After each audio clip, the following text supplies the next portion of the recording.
रावल हमने लिख लिया था, अरे लिख लिया ना। ओके, अब सुनो और समझो बप्पा रावल के बाद आगे क्या होगा और क्या नहीं होगा। स्टूडेंट, बप्पा रावल के बाद सुनना और भी छोटे मोटे राजा बनेंगे। छोटे मोटे राजाओं को बिल्कुल उनको पढ़ते अगर उन्होंने इतिहास में कुछ ऐसे कारनामे किए होते तो। ओके, अब जो आगे राजा आ रहे हैं वो आ रहे भरत भट्ट। कौन आ रहे हैं बोलो? भरत भट्ट का अगर क्वेश्चंस बना तो आपके एग्जाम में उपाधि से रिलेटेड बनेगा। किससे रिलेटेड? तो देख लो भरत भट्ट की उपाधि क्या थी। Number first Bharat Bhatt, number first Ahar शिलालेख में। कौन से शिलालेख में? आहड़ शिलालेख में भरत भट्ट को कहा गया तीनों लोकों का तिलक। कितने लोकों का? तीनों लोकों का तिलक कहा गया। ओके, याद रखिएगा। और दूसरा कौन सा शिलालेख है? प्रतापगढ़ शिलालेख। और प्रतापगढ़ शिलालेख में इन्हें कहा गया, इनकी उपाधि बताई गई महाराजा धीराज की। ध्यान रखिएगा। और इसके अलावा याद रखोगे इन्होंने मेवाड़ में कौन सा मंदिर का निर्माण करवाया? बोलो। हाँ, वरा मंदिर का निर्माण करवाया। इस बात को आप अच्छे से ध्यान रखिएगा स्टूडेंट। वरा मंदिर का निर्माण इन्होंने सिर्फ क्या किया था? प्रारंभ किया था। पूर्ण तो इसे अगला राजा करवाएगा। समझ में आया कि नहीं आया? और अगला राजा जो था वो था अलट। कौन सी लट? अलट था। अब अलट के 5 पॉइंट अंगुलियों पर याद रखने। एग्जाम की दृष्टि से बड़े महत्वपूर्ण राजा है कौन? अलट। आज तुम मेरे दर्शन कर रहे हो अलट की वजह से, मैं तुम्हारे दर्शन कर रहा हूं अलट की वजह से। समझ में आया कि नहीं आया? ब्यूरोक्रेसी, नौकरशाही सिस्टम, योग्यता के अनुसार नौकरशाही सिस्टम लागू करने वाले जो पहले व्यक्ति थे वो कौन थे? बोलो। ध्यान रखना। तो ये लट बड़ी खतरनाक है। कौन सी लट? हाँ, इसके नाम पर मत जाओ, इसके कारनामे देखो। समझ में आया कि नहीं आया? कारनामे देखना। और अभी देखना 5 पॉइंट पांचों उंगलियों पर याद। पहला ही पॉइंट, इतिहास में इसे आलू रावल कहा गया। कौन सा रावल? कौन सा रावल? मेवाड़ में सर्वप्रथम लागू की कौन सी शाही? बोलो। ओके, तीसरा पॉइंट, इन्होंने मेवाड़ की राजधानी, कौन सी धानी? नागदा से स्थानांतरित कर बनाई किसको? बोलो मरो। बोलो।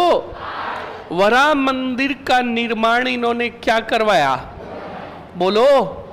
और 5वां पॉइंट, इस अलट को मेवाड़ की कोई राजकुमारी पसंद ही नहीं आई, राजस्थान की भी पसंद नहीं आई, भारत की भी पसंद नहीं आई। अंतरराष्ट्रीय विवाह किया। कौन सा? कौन सा? अंतरराष्ट्रीय विवाह किया। तो अब तुम सोच रहे हो कि इनकी रानी का नाम होगा जेनिफर लोपेज। नहीं, ऐसा नाम नहीं था। इनकी रानी का नाम था हरियादे। कौन सी दे?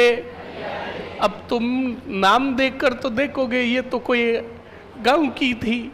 नो, ये हूण वंश की थी। कौन से वंश की? हूण वंश की थी। और हूण वंश की राजकुमारी हरियादे का विवाह हुआ कौन सी लट के साथ? बोलो, समझ में आया कि नहीं आया? अरे आया ना? तो बताओ कितने पॉइंट हुए अलट के? जल्दी से बताओ। इतिहास में किस नाम से जाना गया? कौन सी व्यवस्था प्रारंभ की? बोलो। राजधानी किसको बनाया? कौन से मंदिर का निर्माण पूर्ण करवाया? विवाह किसके साथ हुआ?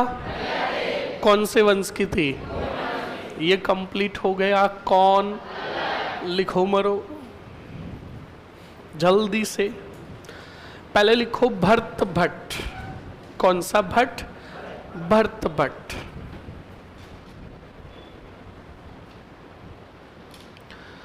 भरत भट्ट का लिखो स्टूडेंट,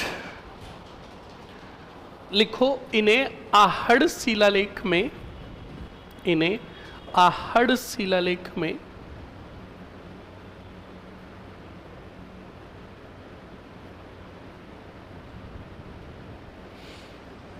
इन्हें आहड़ शिलालेख में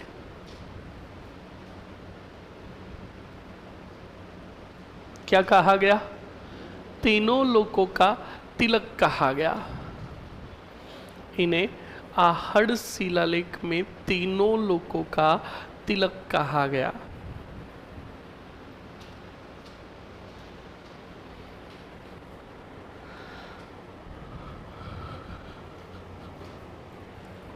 तीनों लोकों का तिलक कहा गया। लिख लिया। नेक्स्ट पॉइंट में लिखो प्रतापगढ़ शिलालेख में, प्रतापगढ़ शिलालेख में इन्हें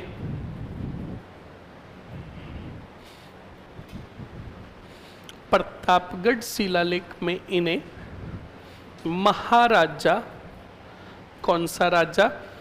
महाराजा धीराज कहा गया। आहड़ शिलालेख में इन्हें महाराजा धीराज कहा गया। प्रतापगढ़ शिलालेख में क्या कहा गया? महाराजा धीराज कहा गया। कहाँ मरा था? है किसका?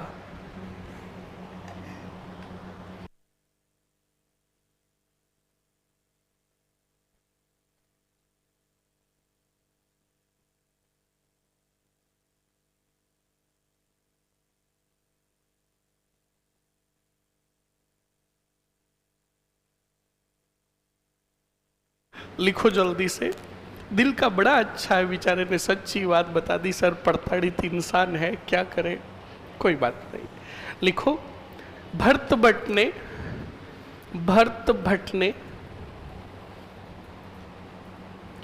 मेवाड़ में कौन सा मंदिर बनवाया? वरा मंदिर का निर्माण प्रारंभ किया।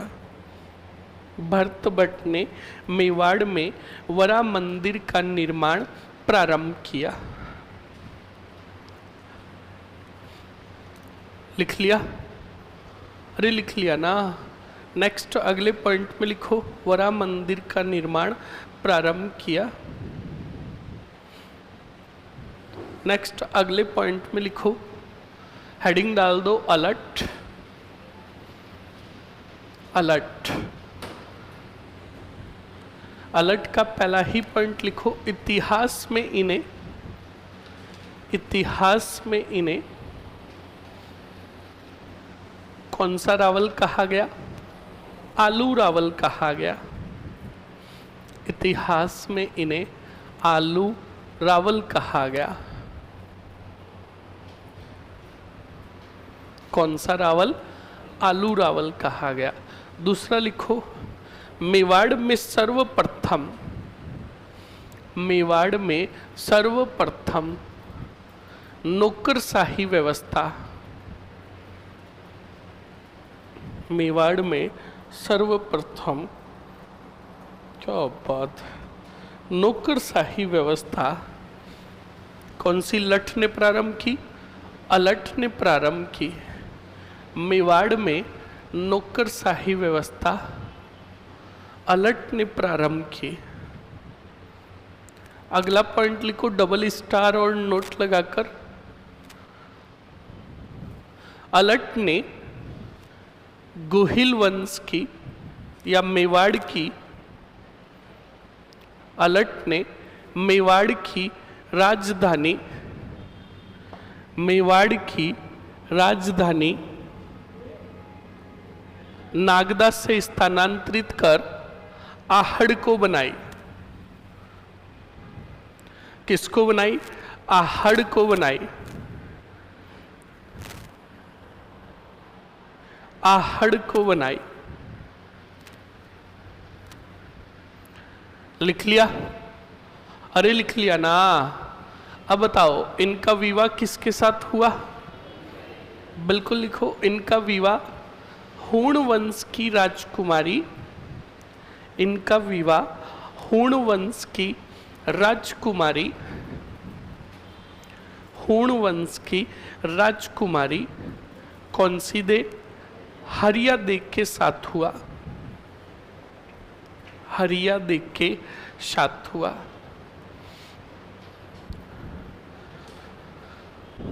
हूण वंश की राजकुमारी हरिया देख के साथ हुआ। नेक्स्ट लिखो।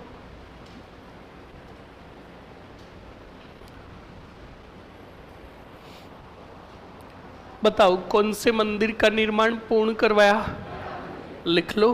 अलर्ट ने वरा मंदिर का निर्माण पूर्ण करवाया, वरा मंदिर का निर्माण पूर्ण करवाया।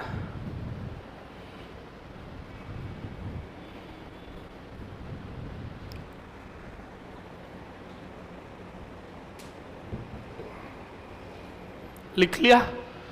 अरे लिख लिया ना। अब अगला जो राजा आएगा वो आएगा जैत्र सिंह। कौन सा सिंह? अरे बोलो कौन सा? हाँ जैत्र सिंह आएगा। तो देखो जैत्र सिंह, सॉरी जैत्र सिंह क्या है? शक्ति कुमार। कौन सा कुमार? बोलो। देखो एक स्टूडेंट, कहावत है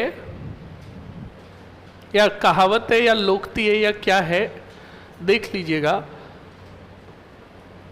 एक बात कही जाती है कि आंख का अंधा नाम नयन सुख। आंख का अंधा नाम, इसका मतलब कौन बताएगा? जिसको आ रहा है हाथ खड़ा। आंख का अंधा नाम नयन सुख, कौन बताएगा इसका मतलब? आवाज नहीं रे।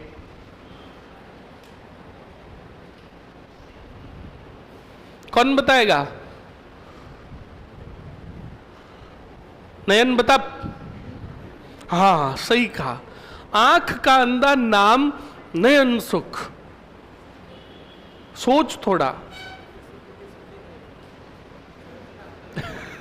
ये कह रहा सोचना तो है ही नहीं, आता तो सीधा बताता। सोचना वोचना मेरा काम नहीं है। हाँ कौन बताएगा स्टूडेंट? आंख का अंधा नाम नयन सुख। गुणों के विपरीत नाम, यानी आंख से तो क्या है, और नाम रखा भाई का नयन सुख, यानी जिसकी आंखें देखकर सुख मिल जाए। तो देखो इसी बात पर याद करना है किसको? गुणों के विपरीत नाम। शक्ति 1% भी नहीं थी और नाम क्या रखा? तो बताओ जिस साम्राज्य का राजा बिना शक्ति के होगा उस पर किसका अधिकार होगा? दुश्मनों का। सही है ना? तो सुनो और समझो। तुम्हें अगर सवाल पूछे चित्तौड़ को जीतने वाला पहला राजा कौन था? बप्पा रावल। कौन था? बोलो। अब राजा है कौन? शक्ति कुमार के समय वाह रे वाह। कौन सा वाह? मालवा में शासक था कौन से वंश का? परमार वंश का। और राजा का नाम था मुंज परमार। कौन सा परमार? अरे बोलो मरो। इस मुंज परमार ने अटैक किया तोड़ ही तोड़, चित्तौड़ का मतलब मेवाड़ पर। कौन से वाड़ पर? और मेवाड़ पर अटैक करके पराजित किया किसको? और चित्तौड़ को मिलाया कौन से वा में? अरे बोलो। तो देखो जीतने वाला पहला राजा कौन? बप्पा। बप्पा। और हारने वाला पहला राजा कौन? जिसके हाथों से निकल गया। और जीता किसने? इस मुंज परमार के साथ लड़ा था इसका तीजा ही तीजा, और भतीजा था। जल्दी से बताओ कौन? और भोज परमार ने वीरता का परिचय दिया और चित्तौड़ में बनवाया त्रिभुवन नारायण मंदिर। बोलो कौन सा मंदिर? अरे बोलो मरो। और एक बनवाया कौन सा तालाब रे? अरे बोलो। बाद में इसी मेवाड़ पर अधिकार होगा किनका? राणाओं का। किनका? सिसोदियाओं का। किनका? और सिसोदियाओं का, राणाओं का राजा हुआ राणा मोकल। कौन सा कल? राणा मोकल ने पुनर्निर्माण करवाया किसका? और मंदिर का नाम परिवर्तित करके मोकल ने रखा शंबदीकेश्वर का मंदिर। कौन सा मंदिर? या फिर मोकल का मंदिर। कौन सा मंदिर? ये काम किसने किया रे? बस कंप्लीट हो गया। कौन? जल्दी से रिपीट करो। शक्ति कुमार के समकालीन मालवा का राजा कौन था? बोलो। मुंज परमार ने अटैक किया वाड़ ही वाड़ और विजित किया किसको? और चित्तौड़ को जीतकर मिलाया अपने साम्राज्य किसमें? इसी मुंज परमार का भतीजा था कौन? भोज परमार ने चित्तौड़ में बनवाया कौन सा मंदिर? और तालाब कौन सा बनवाया? उसके बाद राजा हुआ बाद में राणाओं की शाखा का कौन? बोलो। मोक्कल। कौन हुआ?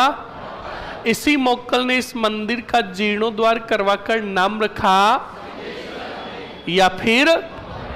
बहुत बढ़िया, छापो मरो, हेडिंग डालो शक्ति कुमार। शक्ति कुमार लिखो। शक्ति कुमार के समकालीन मेवाड़ का राजा, शक्ति कुमार के समकालीन मालवा का राजा, मालवा का राजा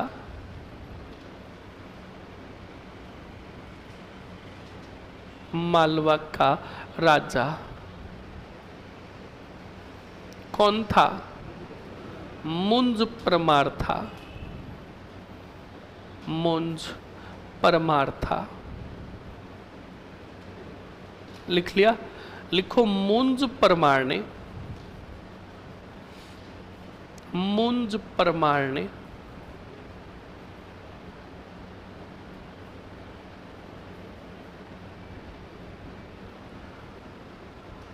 मुंज परमार ने मेवाड़ पर आक्रमण कर, मेवाड़ पर आक्रमण कर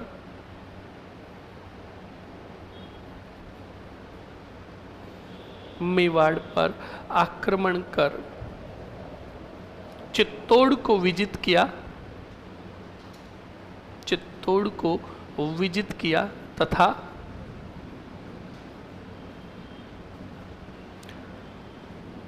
अपने साम्राज्य में मिलाया,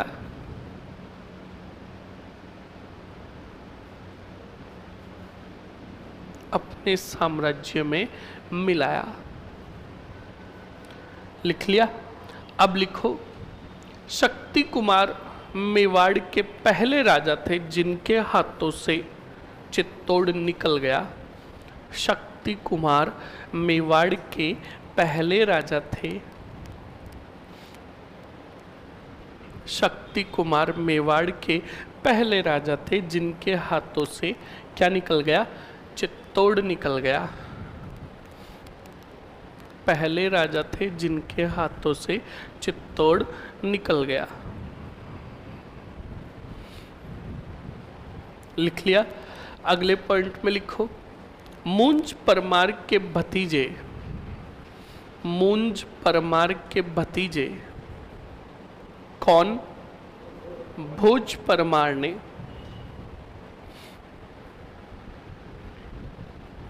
भोज परमार ने चित्तौड़ में त्रिभुवन नारायण मंदिर, चित्तौड़ में त्रिभुवन नारायण मंदिर तथा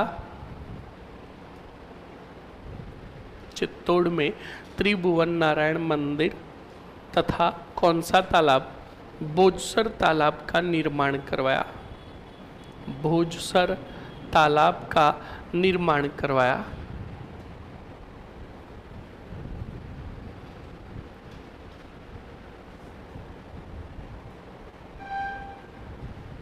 लिख लिया? नेक्स्ट आगे बढ़ो स्टूडेंट और अगले पॉइंट में हेडिंग डालो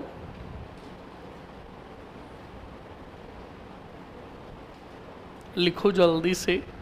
अगले पॉइंट में लिखो बाद में राणा मोक्कल ने इस मंदिर का पुनर्निर्माण करवाकर, बाद में इस मंदिर का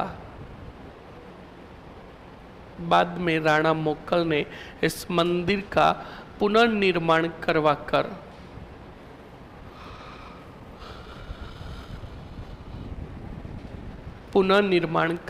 मंदिर का नाम क्या रखा? शम्दिकेश्वर का मंदिर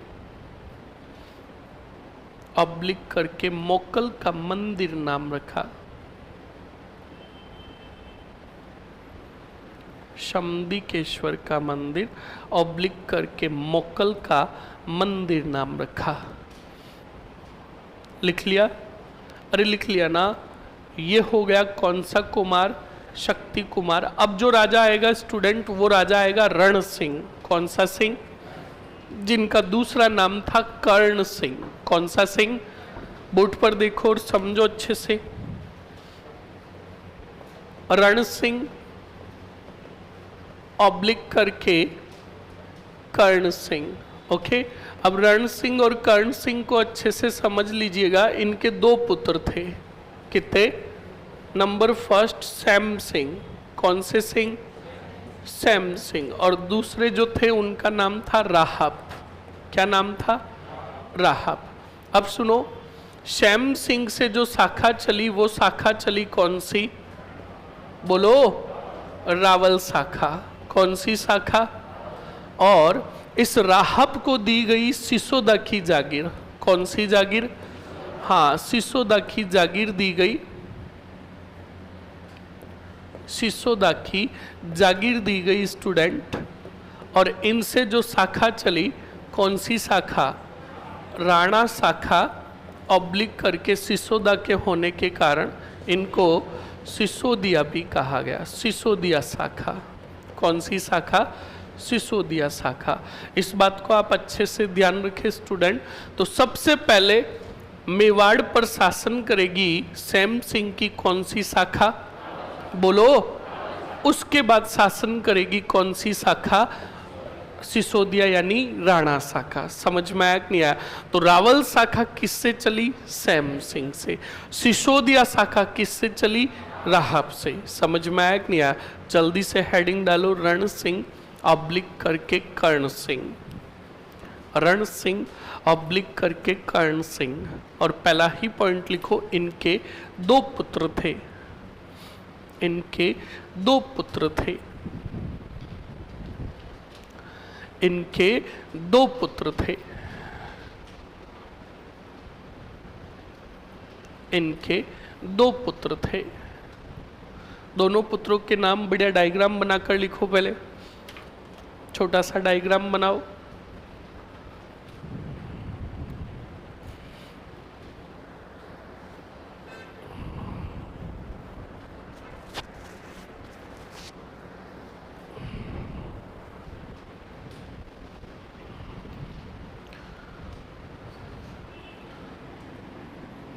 डायग्राम बना दिया। सैम सिंह और राहब लिख दिया। लिखो सैम सिंह की तरफ से लिखो, इनसे गुहिल वंश की रावल शाखा चली। इनसे गुहिल वंश की रावल शाखा चली।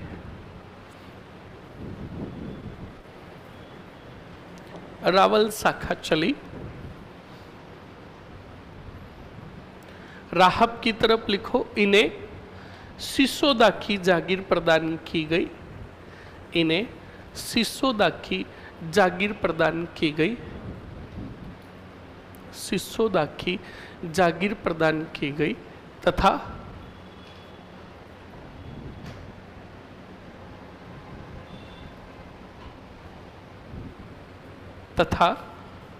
इनसे राणा शाखा ऑब्लिक करके सिसोदिया शाखा चली। इनसे राणा शाखा ऑब्लिक करके सिसोदिया शाखा चली।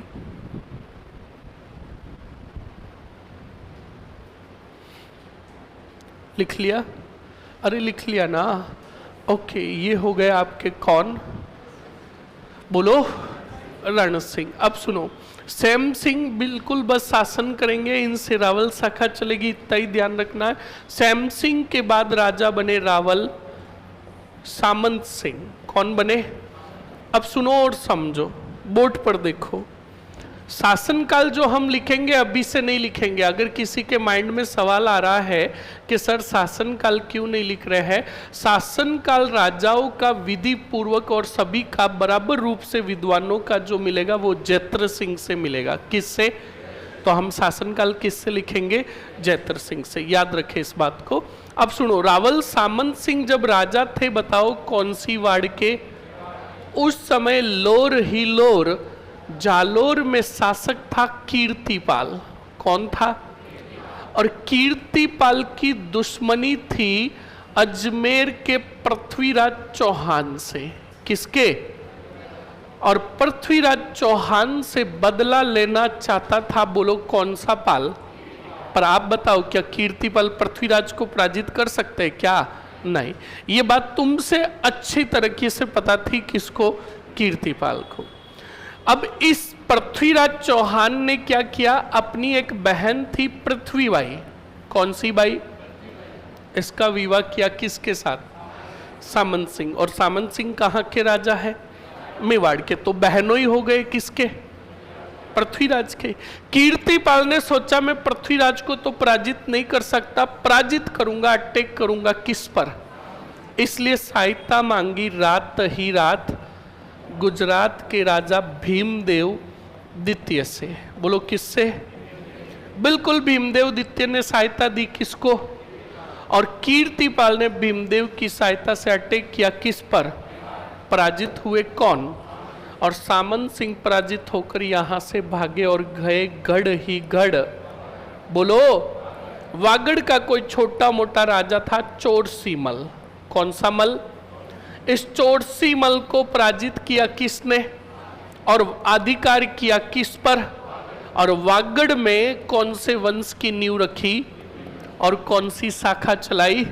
रावल शाखा। और अपने नए साम्राज्य की राजधानी बनाई वटपद्रक को। कौन से पद्रक को? जिसको वर्तमान में कहते हो बड़ौद।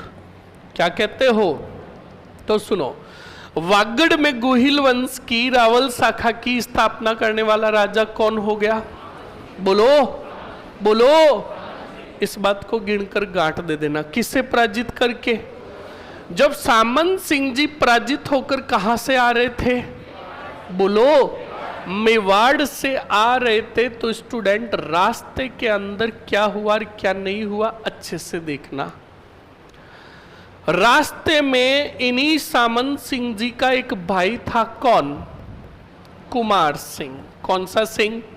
इधर मेवाड़ पर अधिकार हो गया किसका? तो कुमार सिंह ने अपने भाई सामंत सिंह को रोका रास्ते में और कहा कि बप्पा रावल के वंशज मेवाड़ छोड़कर कब भागने लगे? मैं आपके साथ भागकर नहीं जाऊंगा, मैं वापस जीतूंगा। किसको? ये बात किसने कही? तो सामंत सिंह जी का तू जाने तेरा काम जाने, मैं वापस चलने वाला नहीं हो। तो बताओ, सामंत सिंह जी किधर आए? वागड़ की तरफ। तब सामंत सिंह को एक बात कही। किसने? कुमार सिंह ने कहा कल अगर मैंने मेवाड़ जीत लिया तो मेवाड़ पर अधिकार मेरा। तो कहा तेरा। तो अब बताओ वापस कौन आ रहा है? तो कुमार सिंह ने अपने सैनिकों को कहा पता लगाओ रातों रात ताकतवर कैसे हुआ कौन? जिसने हमारे भाई को क्या किया? पराजित। तो पता लगाया तो नाम आया किसका? बोलो, भीमदेव का। तो कुमार सिंह ने कहा भीमदेव ने साथ क्यों दिया? कीर्तिपाल का। तो रात को कुमार सिंह ने मैसेज किया मैसेंजर पर। किसको? और मैसेज किया है। क्या किया? उधर से मैसेज आया वू आर यू। तो बिल्कुल कुमार सिंह ने कहा my name is Kumar Singh. Bhimdev ने कहा आई डोंट नो। तब कहा ब्रदर ऑफ सामंत सिंह। तब हंसने वाले इमोजी भेजे। किसने? भीमदेव ने। क्योंकि भीमदेव ने बचेड़ा था किसको? सामंत सिंह को। हंसने वाले इमोजी भेजे।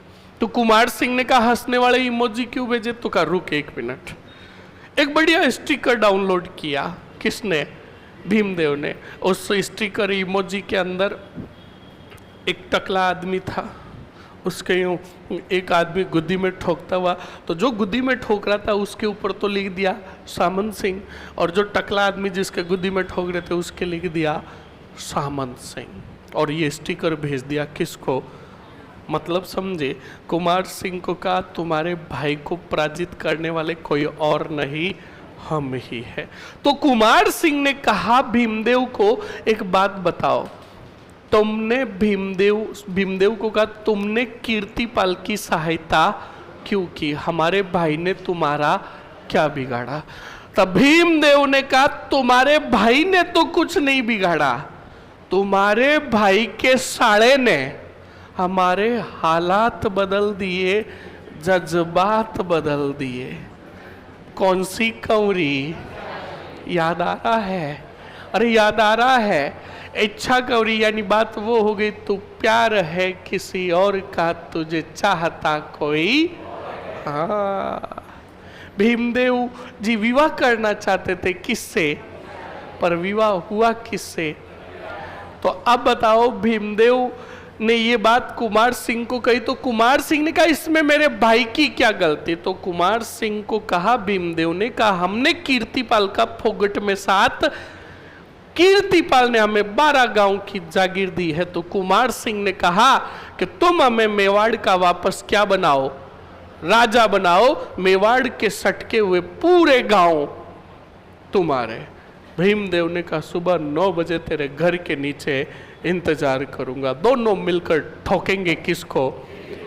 अब देखो, पहले भीमदेव ने साथ किसका दिया, अब वापस कीर्तिपाल को ठोकने के लिए आ कौन रहा है? पर लेकर कौन आ रहा है? दोनों ने मिलकर मेवाड़ में बचेड़ा किसको? कीर्तिपाल अनलिमिटेड जूते खाकर मेवाड़ से 9-2 और मेवाड़ पर अधिकार हो गया किसका?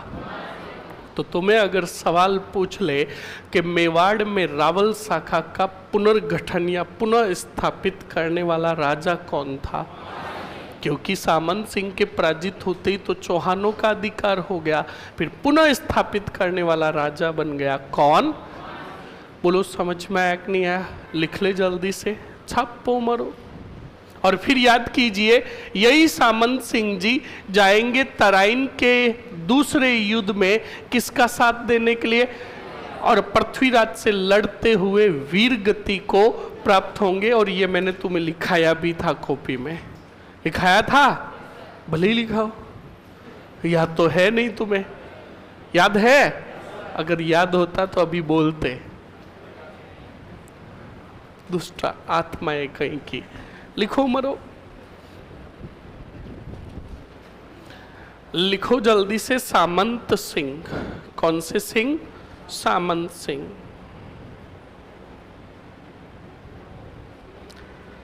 सामंत सिंह, सामंत सिंह का पहला ही पॉइंट लिखो, सामंत सिंह का पहला ही लिखो पॉइंट, लिखो। सामंत सिंह के समय नाडोल के कीर्तिपाल चौहान ने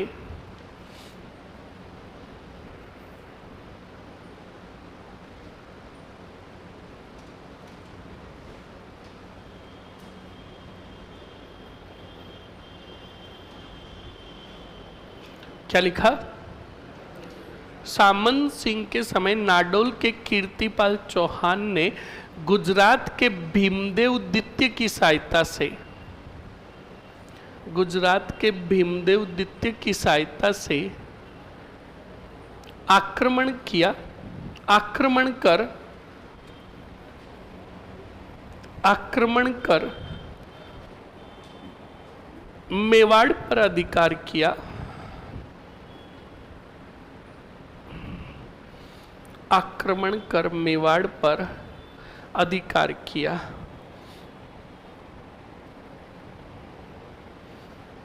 मेवाड़ पर क्या किया? अधिकार किया। लिख लिया? बताओ सामंत सिंह पराजित होकर कौन से गढ़ गए? तो लिखो स्टार और नोट लगाकर, सामंत सिंह पराजित होकर वागड़ गए, वागड़ की तरफ गए। सामंत सिंह पराजित होकर वागड़ की तरफ गए तथा वागड़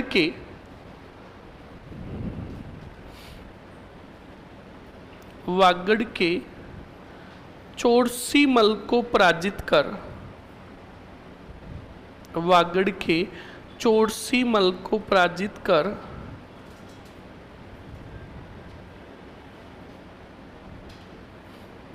चोरसीमल को पराजित कर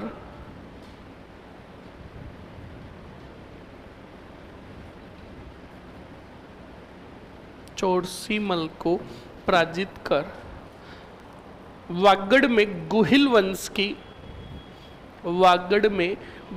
वंश की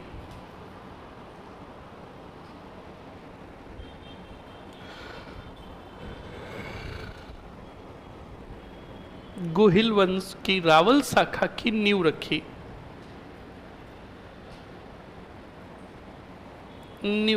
कोष्टक में लिख दो 1178 ईस्वी में, 1178 ईस्वी में लिख दिया। तथा अपने साम्राज्य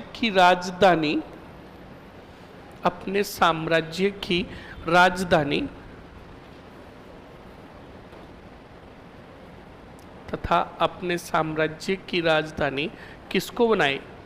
वटपद्रक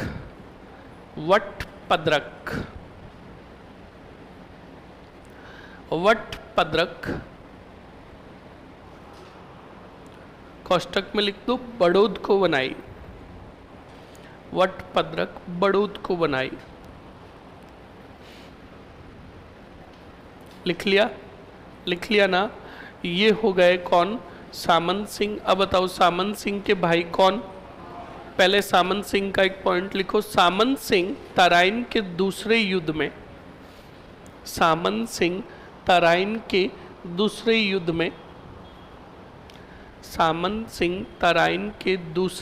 में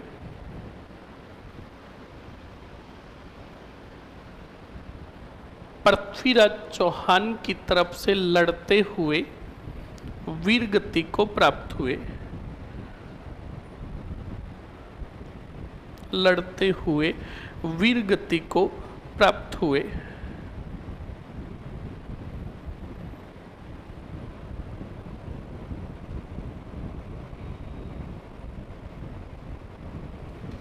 लिख लिया?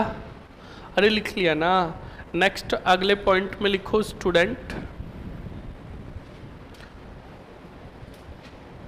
हेडिंग डाल दो कुमार सिंह। कौन से सिंह? कुमार सिंह का पॉइंट लिखो जल्दी से। लिखो कुमार सिंह ने गुजरात के भीमदेव की सहायता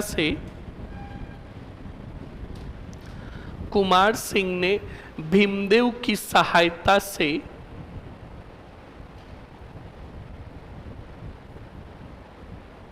मेवाड़ पर आक्रमण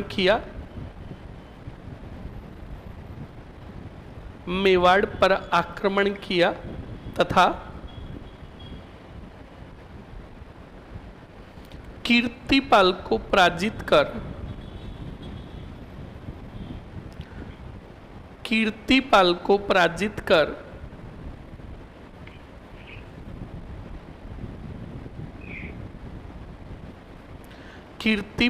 पराजित कर मेवाड़ में गुहिल वंश की रावल शाखा की पुनः स्थापना की।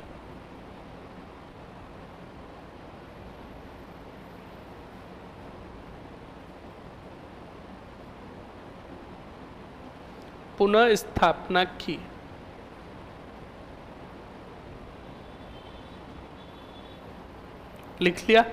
इसी के आगे एक लाइन में लिखकर खत्म करो इनको। लिखो इनके बाद मेवाड़ के राजा मंथन सिंह तथा पदम सिंह बने। इनके बाद मेवाड़ के राजा मंथन सिंह तथा पदम सिंह बने। लिख लिया? ओके, ये हो गया आपके कुमार सिंह। हेडिंग डालो, धुआंधार और खतरनाक राजा रावल जैत्र सिंह। कौन से सिंह? जैत्र सिंह। रावल जैत्र सिंह।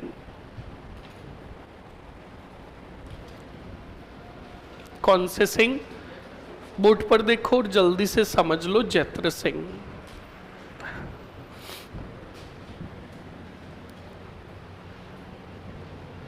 रावल जैत्र सिंह। अब रावल जैत्र सिंह का शासनकाल देख लीजिएगा स्टूडेंट।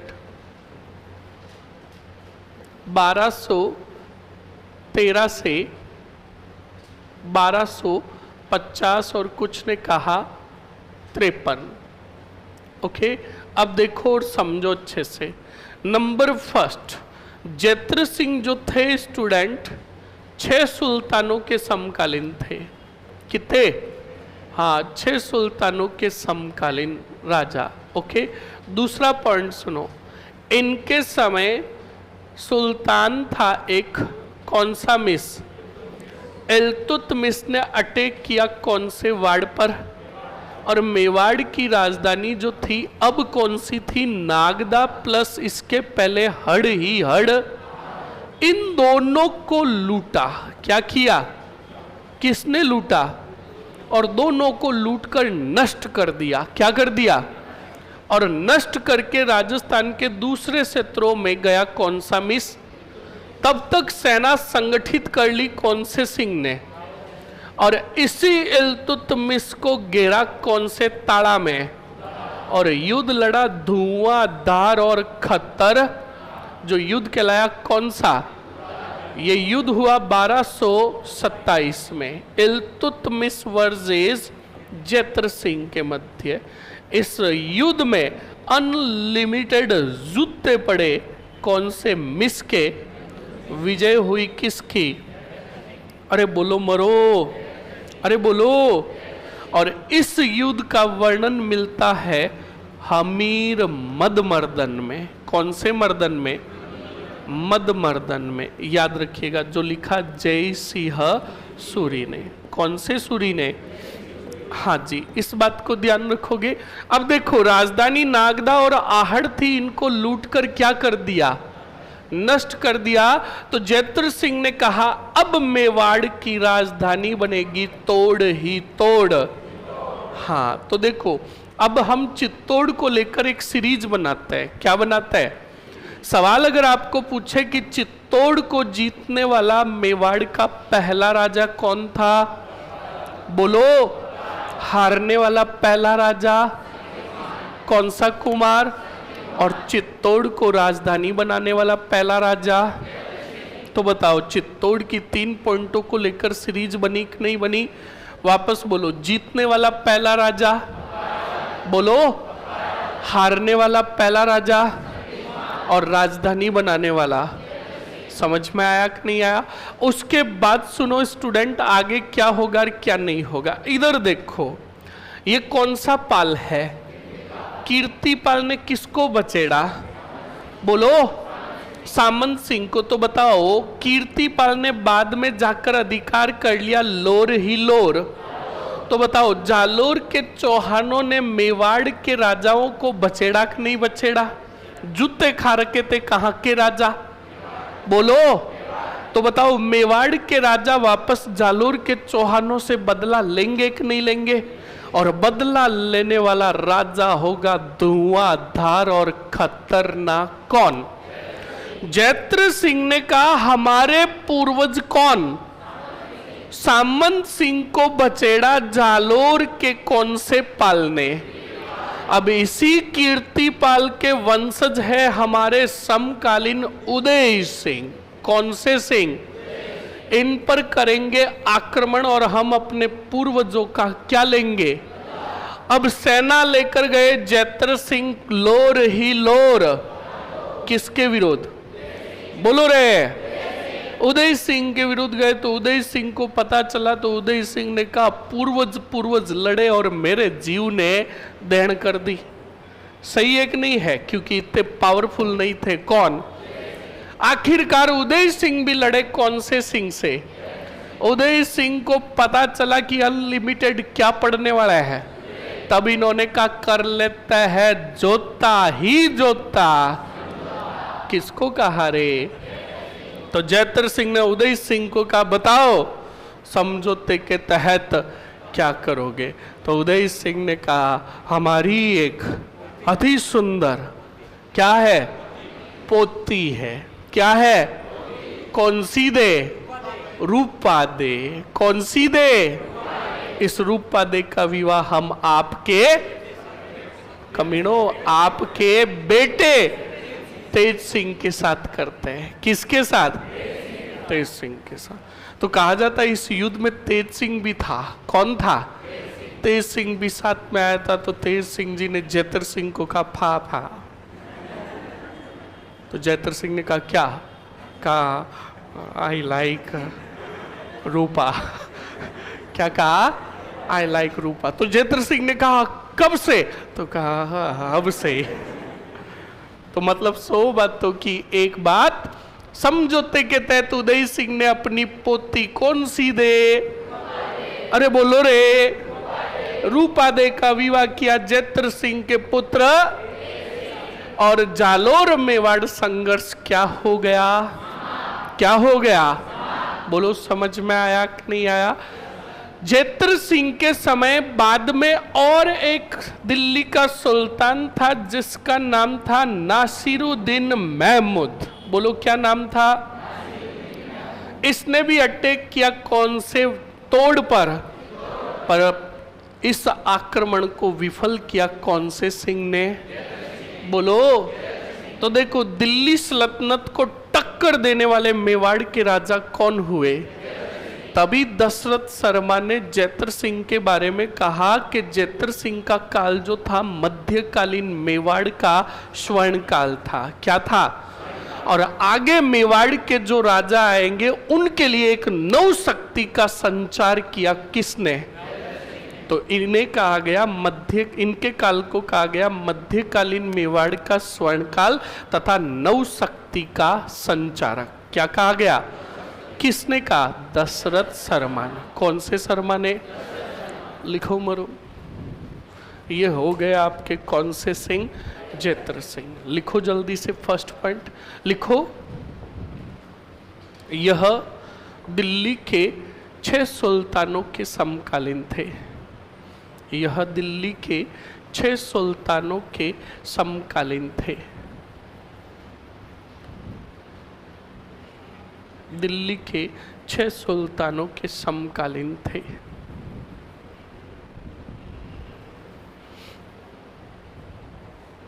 कितने?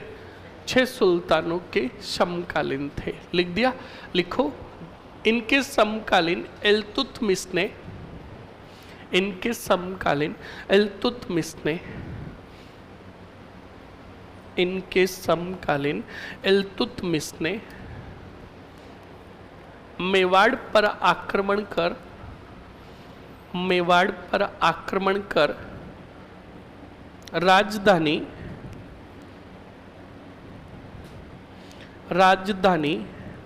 आहड़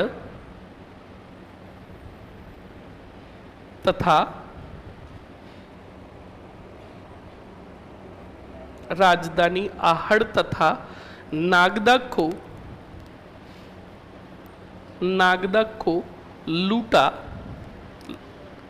लूटा तथा नष्ट किया। नागदा को लूटा तथा नष्ट किया।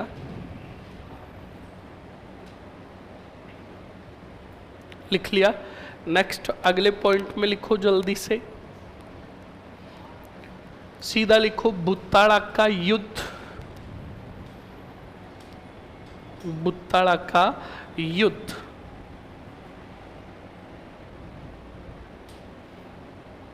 बुत्ताड़ा का युद्ध। और बुत्ताड़ा के युद्ध में लिखो स्टूडेंट 1227।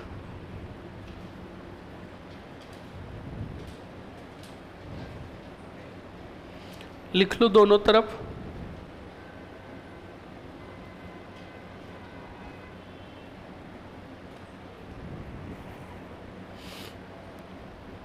जैत्र सिंह वर्सेस इल्तुतमिश।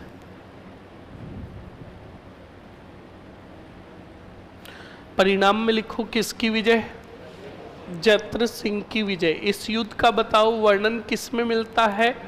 हमीर मदमर्दन। किसने लिखा? जय सिंह सूरी में। स्टार और नोट लगाकर लिखो।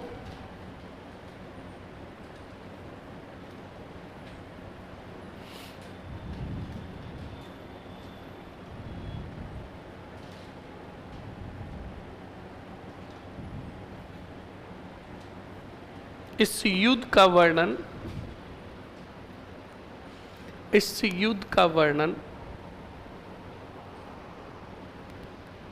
जय सिंह सूरी द्वारा रचित हमीर मदमर्दन में मिलता है। सर समकालीन का मतलब क्या होता है? समकालीन का मतलब होता है जब इधर जैत्र सिंह मेवाड़ में शासन करते थे, उस समय दिल्ली में था कौन? इल्तुतमिश। क्या लिखा आपने?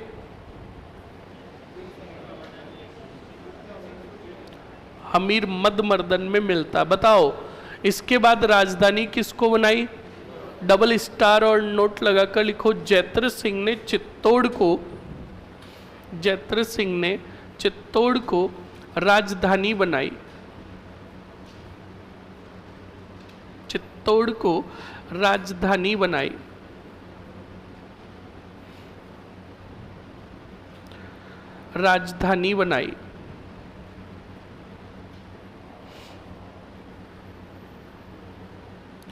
अगले पॉइंट में लिखो,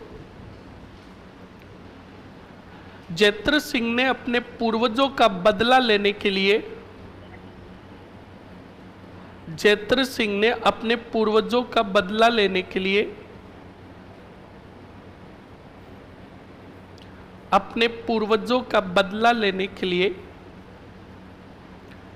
जालोर के उदय सिंह पर आक्रमण किया। जालोर के उदय सिंह पर आक्रमण किया।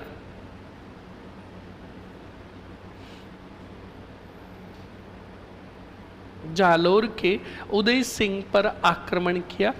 उदय सिंह ने समझौते के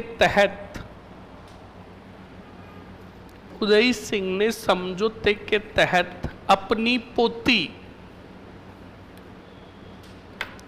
पोती रूपादे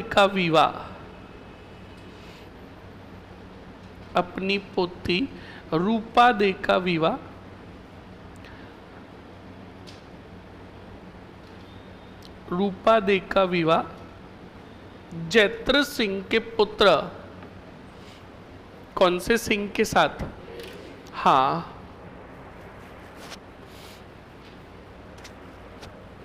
जैत्र सिंह के पुत्र तेज सिंह के साथ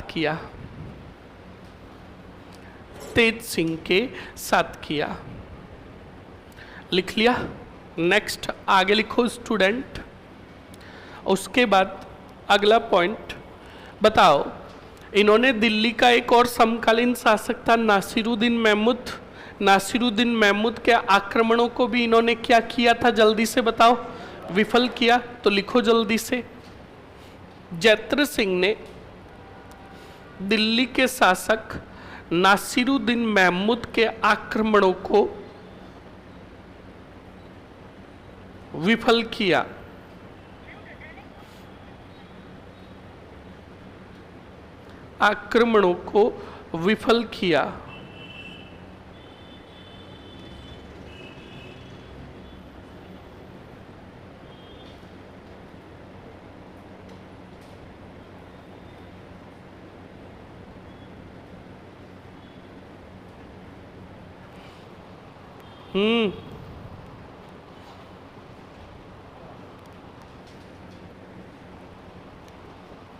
सही है क्या? ये पता कर जल्दी से। डॉक्टर मनमोहन सिंह।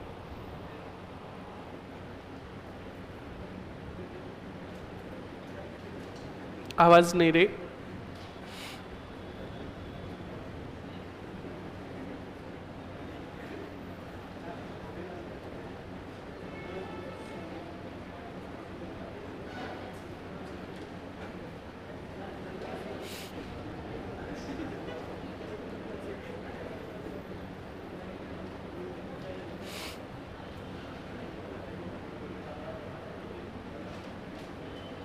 लिखो जल्दी से आगे, क्या लिखा आपने?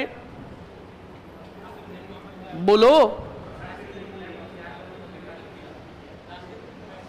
आक्रमणों को विफल किया, डबल स्टार और नोट लगाकर लिखो। डॉक्टर दशरथ शर्मा ने, डॉक्टर दशरथ शर्मा ने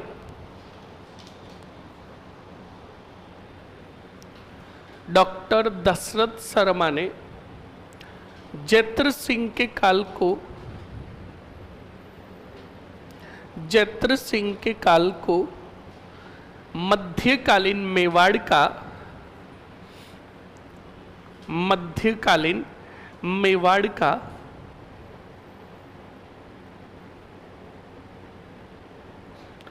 मध्यकालीन मेवाड़ का क्या कहा? स्वर्ण काल कहा। मध्यकालीन मेवाड़ का स्वर्ण काल कहा, तथा नवशक्ति का संचारक कहा। नवशक्ति का संचारक कहा। लिख लिया? ये हो गया आपके कौन से सिंह? जैत्र सिंह। अब जैत्र सिंह के बाद अगले जो राजा बनेंगे वो बनेंगे तेज सिंह। कौन बनेंगे? बोलो। जो अभी हमने जस्ट आगे ही पढ़ लिया समझौते में। तेज सिंह जो है, कान खोल के सुन लेना, आर्ट एंड कल्चर और हिस्ट्री दोनों की दृष्टि से महत्वपूर्ण है। हिस्ट्री में तो सिर्फ इनकी एक उपाधि याद रखनी है। कितनी? उमापति वरलब्ध प्रौढ़ प्रताप। चालुक्यों के सम्मान इन्हें कहा गया उमापति या उभापति वरलब्ध प्रौढ़ प्रताप, यानी प्रौढ़ावस्था में भी जिसका प्रताप यश बारी था वो थे कौन? तेज सिंह। अब सुनो, आर्ट एंड कल्चर हो गई ना तुम्हारे? हो गई? बहुत बढ़िया। अभी सवाल पूछते हैं। थोबड़ा देखो, किसको पूछो? रुको, पहले पूछ लो। कौन बताएगा आप में से मेवाड़ का पहला चित्रित ग्रंथ कौन सा था? जिसको आ रहा है हाथ खड़ा। मेवाड़ का पहला चित्रित ग्रंथ। और जो बताएगा उससे 3 सवाल और पूछूंगा। 3 सवाल ध्यान रखना। मेवाड़ का पहला चित्रित ग्रंथ।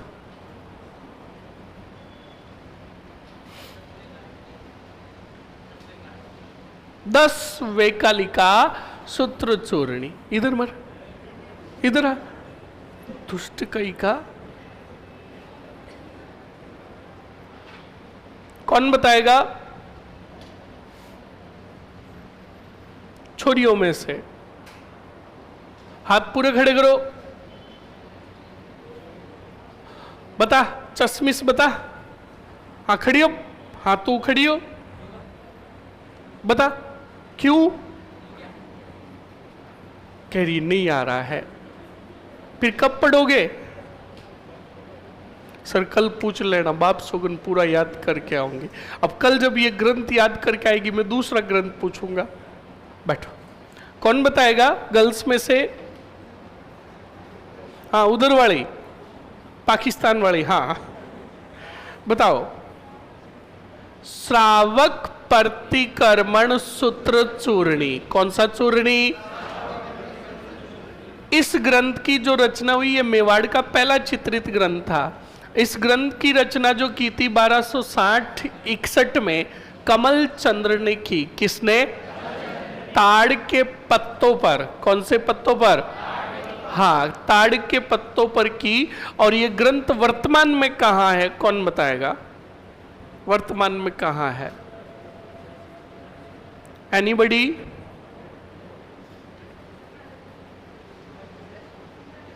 क्या बोल रहे? सरस्वती में नहीं है, बैठ जाओ। और कोई? एनीबडी? हाँ, ये तो मुझे पता है, नोबडी, ये तो तुम बोलोगे। ये वर्तमान में कहा? जैसलमेर में नहीं है। बेटा दुष्टी कही के मेवाड़ का ग्रंथ जैसलमेर में क्यों रखेंगे? फड़ौदी में। क्या बोल रहा है? बैठ जब बेटे, जो मुंह में याद आ रहा है बस कह रहे ठोक रहे, क्या पता सही हो जाएगा। सर आहड़ में नौ,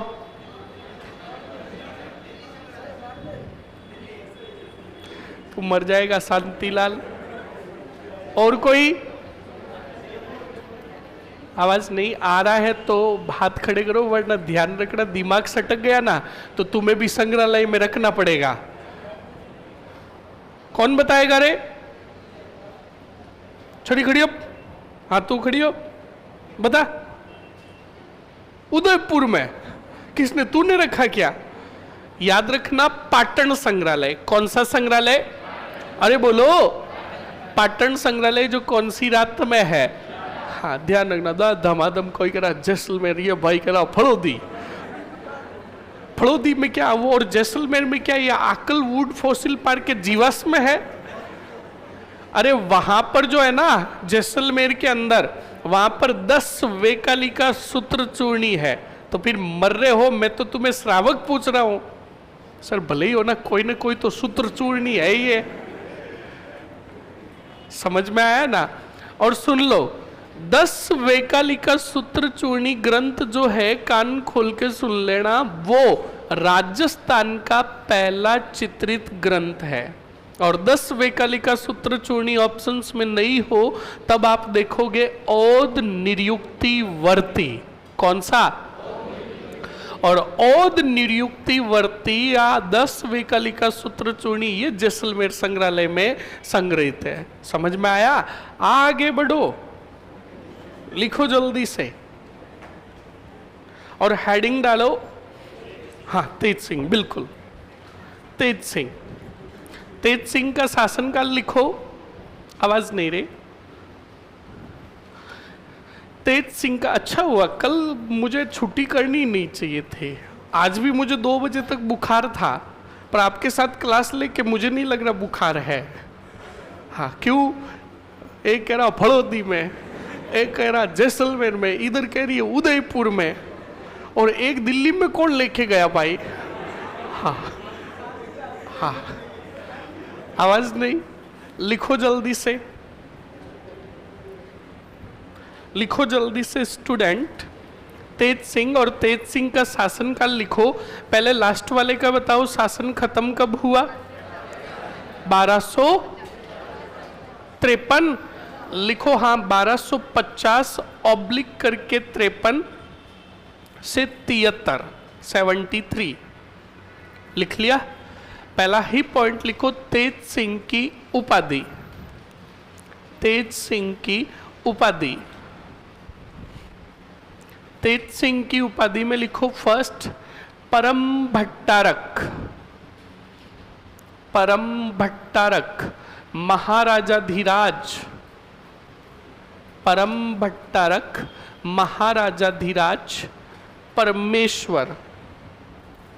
परम भट्टारक महाराजाधिराज परमेश्वर लिख लिया। हाँ ये मतलब आप तोड़ के भी लिख सकते हो, ये पूरी उपाधि तो एक ही है, परम भट्टारक महाराजाधिराज परमेश्वर, पर आप इसको तोड़कर कितनी कर दो? 3।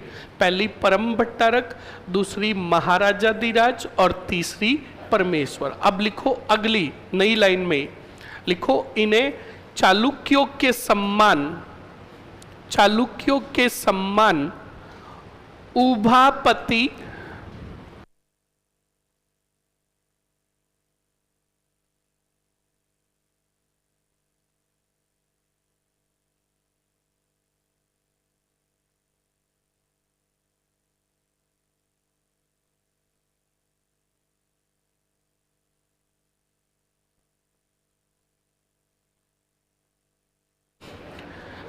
लिखो चालुक्यों के सम्मान उभापति। कौन सा पति? हाँ देखो, उभापति वरलब्ध प्रौढ़ प्रताप।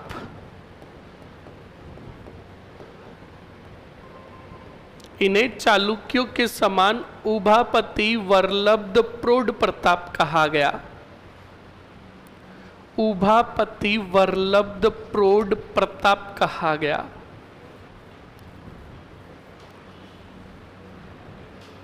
लिख लिया?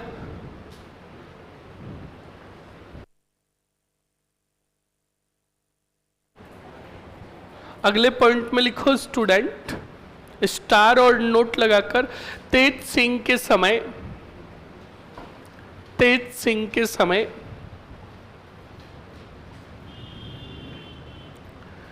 तेज सिंह के समय कमल चंद्र ने 1260-61 में, कमल चंद्र ने 1260-61 में श्रावक प्रतिक्रमण सूत्र चूर्णी। कौन सा? श्रावक प्रतिक्रमण सूत्र चूर्णी। कौन सा चूर्णी? सूत्र चूर्णी। श्रावक प्रतिक्रमण सूत्र चूर्णी, श्रावक प्रतिक्रमण सूत्र चूर्णी नामक ग्रंथ की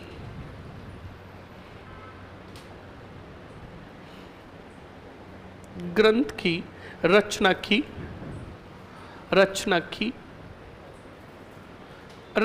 की। यह मेवाड़ का पहला चित्रित ग्रंथ, यह मेवाड़ का पहला चित्रित ग्रंथ था। यह मेवाड़ का पहला चित्रित ग्रंथ था। आगे लिख दो, वर्तमान में पाटन संग्रहालय। कौन से संग्रहालय? पाटन संग्रहालय में, पाटन संग्रहालय में।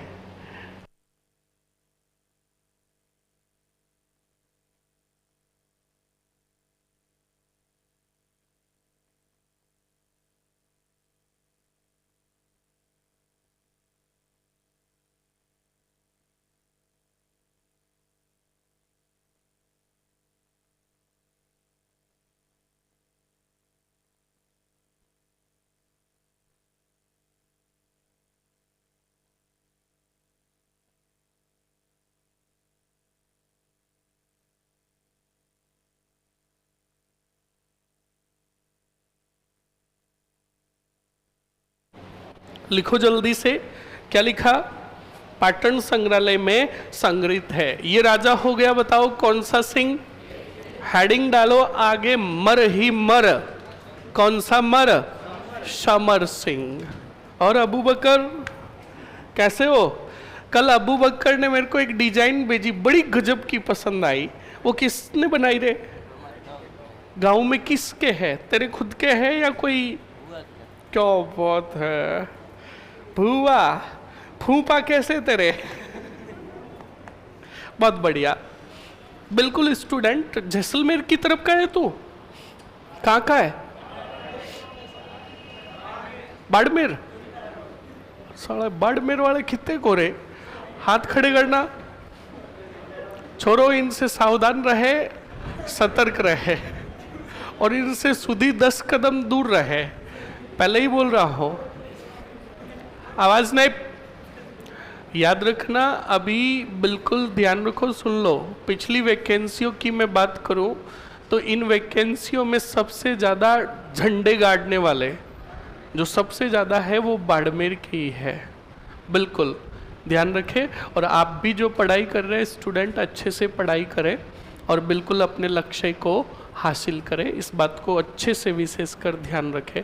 तो कल उस्ताद अबू बकर डिजाइनर ने 2.5 दिन का झोपड़ा का डिजाइनर है ना, तो इसने मेरे को बिल्कुल एक झोपड़ी की क्या भेजी, बिल्कुल एक वीडियो भेजा। उस झोपड़ी को बाहर से देखा तो झोपड़ी अंदर से देखा तो मैंने सोचा यार ये महल है। क्या गजब की अंदर से मतलब कारीगरी कर रखी है। वो कारीगरी जो है ना, एक मूवी में भी बताते हैं, अभिषेक बच्चन की मूवी है, मूवी का नाम मुझे याद नहीं आ रहा है, जिसमें अभिषेक बच्चन इधर के यात्रियों को उधर पाकिस्तान की तरफ छोड़ने जाता है।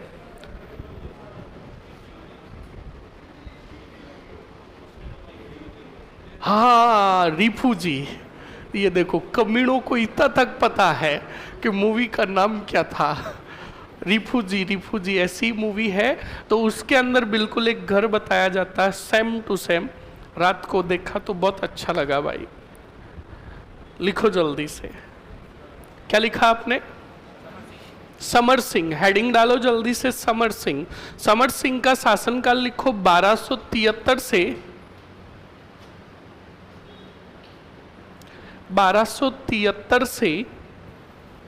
1302। 1302 लिख लिया? ओके, ये राजा कौन? समर सिंह। अब समर सिंह को हमने पहले कहीं पढ़ा है, अब बताओ जल्दी से, कौन बताएगा कहां पढ़ा? जिसको आ रहा है हाथ खड़ा। समर सिंह को हमने कहां पर पढ़ा पहले? जिसको आ रहा है हाथ खड़ा। चौहान वंश के किस समय पढ़ा?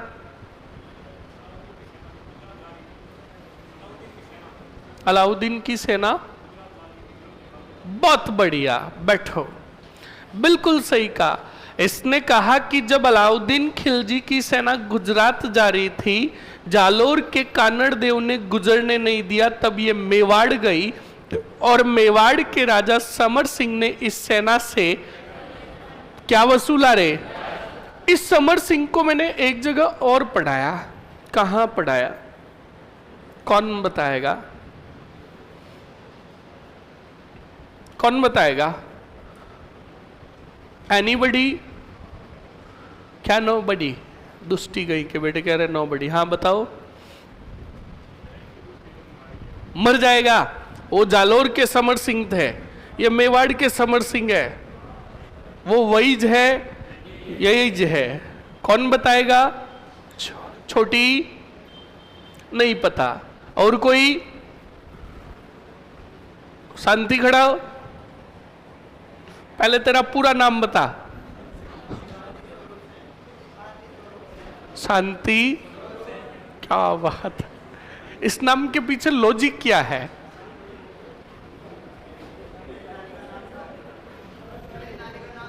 क्या? नानी का नाम? ठीक है, बाद में तेरा नाम। बहुत बढ़िया, क्या बात है, बहुत ही अच्छी बात है ये। शांति स्वरूप सेन। तो बताइए शांतिलाल जी, आपके लिए पूरा 1 करोड़ का क्वेश्चंस है। बताइए कि इस समर सिंह को हमने और कहां पढ़ा? हाँ, ये तो बता दिया इसने, इसका बखान मत करो, ये ऑप्शंस में से कट चुका है। इसके अलावा कहां पढ़ा? मर जाएगा टराइन। बढ़िया, याद रखिएगा स्टूडेंट, हमने समर सिंह को पढ़ा हमीरदेव चौहान के समय। किसके समय?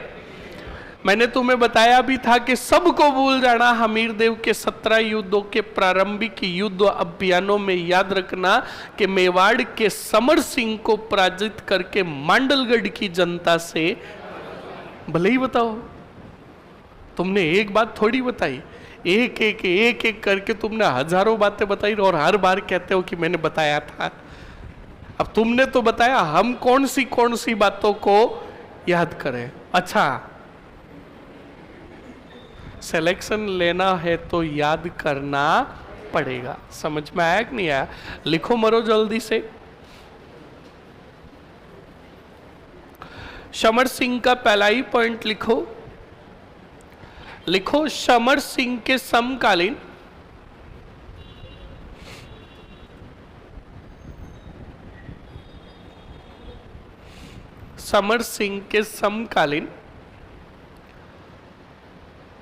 दिल्ली का शासक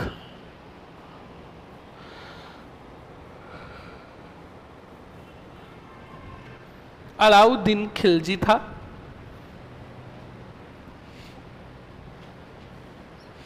लिख लिया? लिखो अलाउद्दीन खिलजी की सेना से, अलाउद्दीन खिलजी की सेना से गुजरात अभियान के समय, अलाउद्दीन खिलजी की सेना, अलाउद्दीन खिलजी की सेना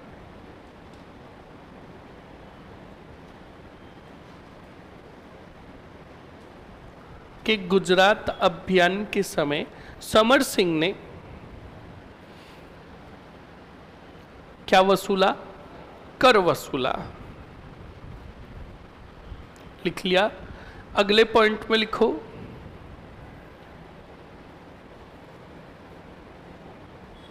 समर सिंह के समय मेवाड़ में 8 शिलालेख उत्कीर्ण हुए। समर सिंह के समय में मेवाड़ में 8 शिलालेख उत्कीर्ण हुए।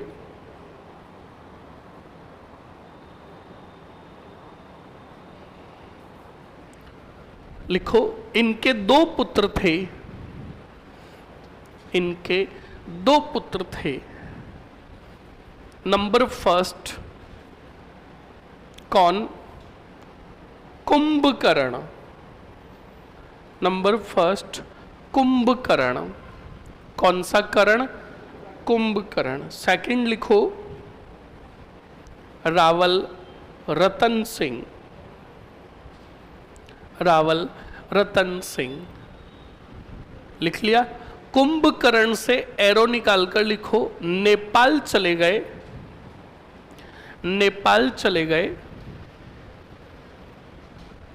तथा रावल शाखा की स्थापना की।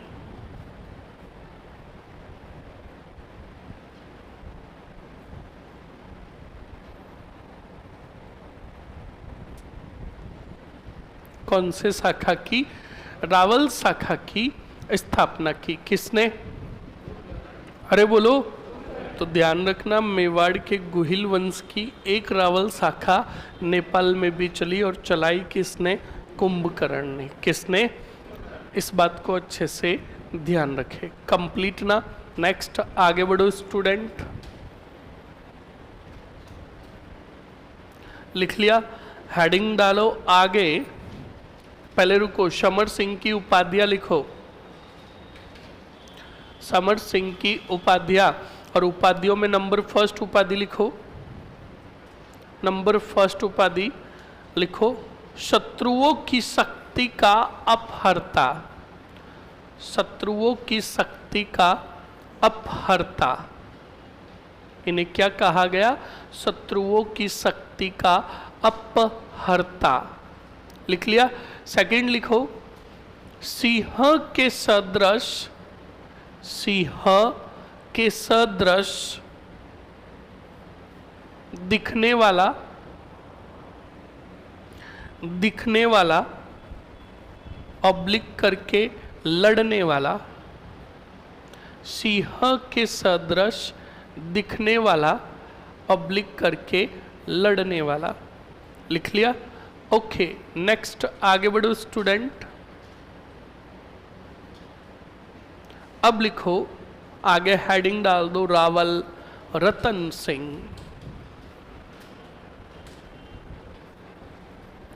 1302 से 1303, 1302 से 1303। लिख लिया? अरे लिख लिया ना? बताओ, इनके समकालीन दिल्ली का शासक कौन था? लिख लो जल्दी से। इनके समकालीन दिल्ली का शासक अलाउद्दीन खिलजी था। अलाउद्दीन खिलजी था। लिख लिया? Okay student. लिखो, रतन सिंह अलाउद्दीन संघर्ष। रतन सिंह अलाउद्दीन संघर्ष।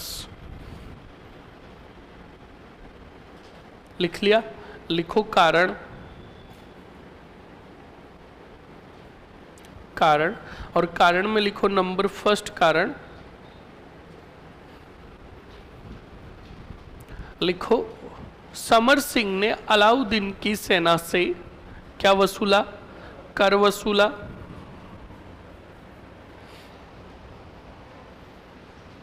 समर सिंह ने अलाउद्दीन की सेना से कर वसूला, लिख लिया। नेक्स्ट लिखो चित्तौड़ की रानी पद्मनी, चित्तौड़ की रानी पद्मनी। और तीसरा लिख दो साम्राज्य विस्तार नीति, साम्राज्य विस्तार नीति।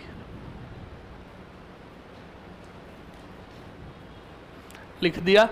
ओके, ये राजा हो गए आपके, सॉरी ये कारण हो गए किसके? रतन सिंह और अलाउद्दीन के बीच में संघर्ष के। कंप्लीट ना? अब सुनो और समझो। सर राजस्थान एकीकरण की क्लास नहीं चल रही है, इनको जवाब दे दो कैलाश। राजस्थान एकीकरण की क्लास नहीं चल रही है, बार बार कमेंट आ रहा है, तो सुनो और समझो अच्छे से। स्टूडेंट रतन सिंह की कहानी तो आपने सुनी हुई होगी, सुनी हुई है ना? मतलब वही पद्मनी के बारे में बताया गया इसमें। तो पहली बात तो ये रतन सिंह और पद्मनी की जो कहानी बताई किसने? मलिक मोहम्मद जायसी ने। और मलिक मोहम्मद जायसी ने 15, सर ग्रेन क्या होता है? अरे ग्रेन एक माप होता है, तोल होता है, और 115 ग्रेन का सिक्का मिला किसके समय? बप्पा रावल के समय, जो सोने का एक मात्रा था, क्वांटिटी थी। ओके, तो सुनो और समझो क्या होता है क्या नहीं होता है। स्टूडेंट, एक विद्वान था मलिक मोहम्मद जायसी, जिसने ग्रंथ लिखा कौन सा? पद्मावत। और पद्मावत ग्रंथ की रचना की 1540 में। कब की? और अपनी कॉपी में देखो ये घटना घटित कब हो रही है? 1302-1303 में। तो यानी इस घटना के घटित होने के लगभग 250 वर्षों बाद इस ग्रंथ की क्या हुई? रचना। तो काफी इतिहासकारों ने कहा कि इस मलिक मोहम्मद जायसी ने अपने ग्रंथ को रोमांचक बनाने के लिए जो मन में आया छाप दिया। समझ में आया कि नहीं आया? इस बात को ध्यान रखें। और इसी मलिक मोहम्मद जायसी ने बताया कि एक साम्राज्य था सिंहल द्वीप। कौन सा? अरे बोलो। और सिंहल द्वीप का राजा था गंधर्व सेन। कौन था? और गंधर्व सेन की अति सौंदर्यवान और रूपमती रानी थी पद्मनी, राजकुमारी थी। कौन थी? राजकुमारी थी, बेटी थी किसकी? गंधर्व सेन की, पुत्री थी। और इनके पास था एक तोता जिसका नाम था हीरामन तोता। कौन सा तोता? अब कहा जाता है कि हीरामन तोता जो था उसे गंधर्व सेन ने कहा कि हे हीरामन, तेरे पास उड़ने की क्या है? कला है, तो जा और मेरी पुत्री के लिए एक योग्य वर ढूंढ। अब कुछ तो कहता है ये काम गंधर्व सेन और पद्मनी ने सौंपा किसको? हीरामन को। और कुछ कहते हैं इस हीरामन जो था गंधर्व सेन के दरबार में था और इसे पूरे सौंदर्य के बारे में पता था किसके? पद्मनी के। तो कहा जाता है कि बाद में ये तोता पकड़ लिया गया किसी शिकारी के द्वारा। बिकता बिकता बिकता बिकता चित्रकूट आया। कहाँ आया? और चित्रकूट के अंदर एक तांत्रिक ने खरीदा जिसका नाम था राघव चेतन। क्या नाम था? राघव चेतन वो तोते को ले जाकर दे देता है चित्रकूट के राजा रावल रतन सिंह को। अब रावल रतन सिंह के दरबार में रहता है कौन सा तोता? बोलो। तो हीरामन तोता चित्रकूट साम्राज्य के बारे में देखता है, कैसी शासन व्यवस्था चल रही है, सब कुछ पॉइंट दिखता है। और देखने के बाद एक दिन हीरामन तोता पिंजरे में बैठा बैठा बखान करता है, क्योंकि हीरामन तोता जो होता है वो इंसानों की भाषा बोलता है। तो वो बैठा बैठा बखान करता, क्या चाल है, क्या डाल है, क्या बाल है। मतलब किसके सौंदर्य की? पद्मनी के सौंदर्य का बखान किया कि उसकी रगों में दौड़ता हुआ रक्त दिखाई देता है। नागिन जैसी उसकी क्या है? अच्छा, तुम्हें बड़ा पता है। तो बिल्कुल स्टूडेंट बखान किया और कहा जब वो खाती है क्या, पान, क्या कमीना, गुटखा नहीं, गुटखा। जब वो खाती है क्या, तो उस पान के पीक से उसका कंठ का बदलता हुआ रंग प्रतीत होता है।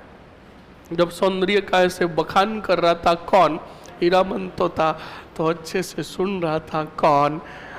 हाँ देखो बेटो को सब पता है। ऐसा आपके साथ भी हुआ होगा कि जैसे हम पढ़ाई कर रहे हैं, पढ़ाई तो नहीं कर रहे क्योंकि पापा घर पे, तो फॉर्मेलिटी तो करनी पड़ती है। अब जैसे सपोज करो पापा और मम्मी किचन में बैठे हैं और पापा घर पे है, हम जस्ट किचन के जस्ट पास वाले रूम में ही किताब लेकर ऐसे ही पढ़े। क्यों? क्योंकि पापा घर पे है। ऐसे ही बेमन से किताब लेकर बैठे हैं। अब पापा रोटी खा रहे थे तो फोन पास में पड़ा था, तो फोन बजा, तो पापा ने मम्मी को कहा फोन उठा, तेरे भाई का फोन आया, लाउड स्पीकर पे कर। तो मम्मी ने फोन उठाकर क्या कर दिया, लाउड स्पीकर कर दिया। अब पापा बैठे हैं, बात कर रहे, खाना खाते खाते। अब बताओ पहले फोन हमारे क्या लगते जिनका फोन आया, मामा का। किसका? तो मामा ने फोन करते ही सीधा कहा बहनों जी धोख दूं, पापा को कहा। तो बिल्कुल पापा ने कहा जीवता रोसा, खुश रोसा, आज सुबह सुबह कैसे फोन किया आपने? तो कहा फोन तो करना ही पड़ेगा, भाणु बड़ा हो गया। कौन? अब ज्यों ही ये बात कही हमने किताब फेंकी। और आपको पता है हमारे घर के अंदर वो सिस्टम होता है, रूम और किचन के बीच में एक खिड़की होती है जिससे संवाद जो होता है उसका आदान प्रदान होता है। हम सीधा खिड़की के पास आकर बैठ गए। मामा कह रहा है भाणु बड़ा हो गया है और मैंने बहनों जी भाणु के लिए एक छोरी देखी है, आप आ जाओ, नारियल दे दो और रिश्ता पक्का कर दो। हम सब सुन रहे हैं। हाँ, तभी मम्मी पास में बैठी तो मम्मी ने पापा को कहा पूछो छोरी क्या कर रही है, कैसी है, छोरी की हाइट कितनी है, पूछो, क्योंकि हमारा बड़ा दुष्टी खा खा के। हाँ, इसमें क्या है। हाँ, तो बिल्कुल स्टूडेंट ये बात कहा कि भाई जोड़ी बैठ रही है या नहीं बैठ रही है और पढ़ाई क्या कर रही है। तो बिल्कुल मम्मी के कहने पर पापा ने पूछा कैसा, लड़की क्या करी? कहा लड़की बड़ी होशियार है, बहुत होशियार है, पूरे हमारे भाणु से 2% ज्यादा नंबर बनाया, पूरे 38% नंबर बनाया। बिल्कुल अब ऐसे ऐसे बातें कर रहे हैं और मामा ने कहा नहीं लड़की बहुत फूट रही है, लंबी है, फूट रही है। अब ज्यों ज्यों मामा बता रहे हैं हमें अंदर ही अंदर आनंद की अनुभूति प्राप्त हो रही है। अब पापा ने कहा कि साहब देखो आज तो मैं नहीं आ पाऊंगा, आज मेरे खेत में पाणत की बारी है, मैं कल आऊंगा और रिश्ता लड़की अच्छी रही तो फाइनल कर देंगे। अब पापा नहीं जाएंगे उसके पहले हम पहुंच जाएंगे। पापा ज्यों ही घर के बाहर गए, हम छत पर गए और मामा के लड़के को फोन लगाया। मामा के लड़के ने फोन उठाया और वो भी बेटा मजे ले रहा क्या, हेलो। तो हम कहते हैं और कैसा है? कि मैं मस्त हूँ, तू बता आज फोन कैसे किया? तो हमने कहा कि अभी मामा ने फोन किया है। तो उसने कहा मुझे पता है क्यों किया है।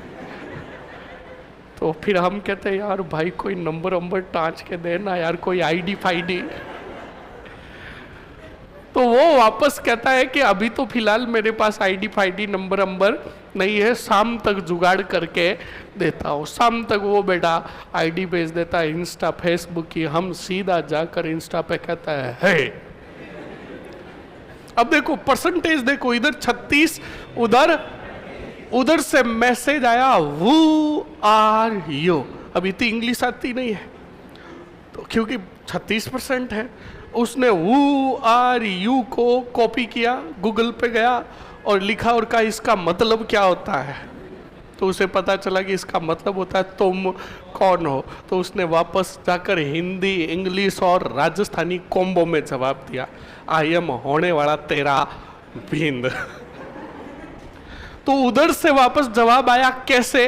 तो उसने कहा कल मेरे पिताजी तुझे नारियल देने आ रहे। तो उधर से भी हंसने वाले इमोजी आए। तो देखो पापा नहीं पहुंचे उसके पहले तो हम पहुंच गए। समझ में आया नहीं? तो ऐसे ही जब किसने बताओ हीरामन तोते ने बखान किया तो अच्छे से सुन रहे थे कौन? रावल रतन सिंह। और जब रावल रतन सिंह को पता चला हीरावन तोता के माध्यम से कि गंधर्व सेन की सियालदीप के जो राजा है उनकी एक राजकुमारी है कौन? पद्मनी। तो रावल रतन सिंह जी उसको देखने के लिए, किसको? पद्मनी को देखने के लिए कहा जाता है कि सन्यासी का वेश धारण करके कहाँ गए? बोलो। सियालदीप गए और सियालदीप की जनता को जाकर पूछा, कंठ का रंग चेंज हो जाता है, रगों में दौड़ता हुआ रक्त दिखाई देता, क्या चाल है, क्या ढाल है, क्या बाढ़ है, ऐसी कोई राजकुमारी है क्या इधर? तो बिल्कुल जनता ने कहा बिल्कुल है। तो कहा हमें उनको देखना है, देखने के लिए आए। तो कहा मस्त रहो, नहीं दिखेगी। तो कहा ए भाई ऐसे थोड़ी होता है, हम बहुत दूर से आए हैं। तो कहा कभी ना कभी तो महल से बाहर आती होगी? का नहीं, कभी नहीं आती। का कभी भी नहीं? पानी पतासे के बहाने? का नहीं, वो जोमेटो से ऑनलाइन आते हैं।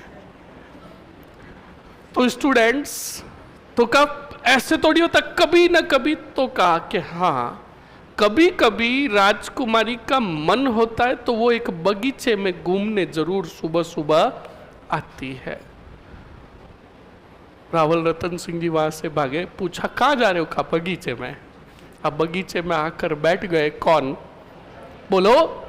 मैं नहीं कह रहा, मलिक मोहम्मद जायसी कह रहा है।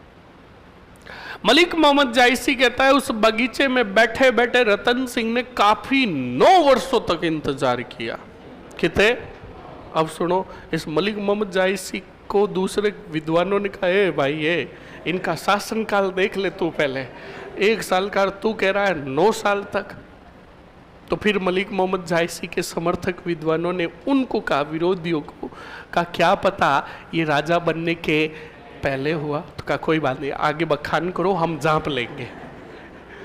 तो इसीलिए तो मलिक मोहम्मद जायसी का ग्रंथ जो है विवादित है। क्या है? विवादित है। सुनते रहो। तो मलिक मोहम्मद जायसी कहता है कि 9 वर्षों तक वहां पर क्या इंतजार किया। और आपको भी पता, हम भी कभी कभार इंतजार करते हैं कि आज शाम को 5 बजे जलजोग सर्कल की पास वाली गली के पानी पतासे के थैले पर आ जाना। वहाँ पर इंतजार तो करते किसी और का, पर किस्मत खराब होते आ जाते उसके पापा। तो हम कहता कुरिया नाट, उधर से कौन सी गली में भागना हम खुद ही तय नहीं कर पाते। ऐसे ही किस्मत खराब थे किसके?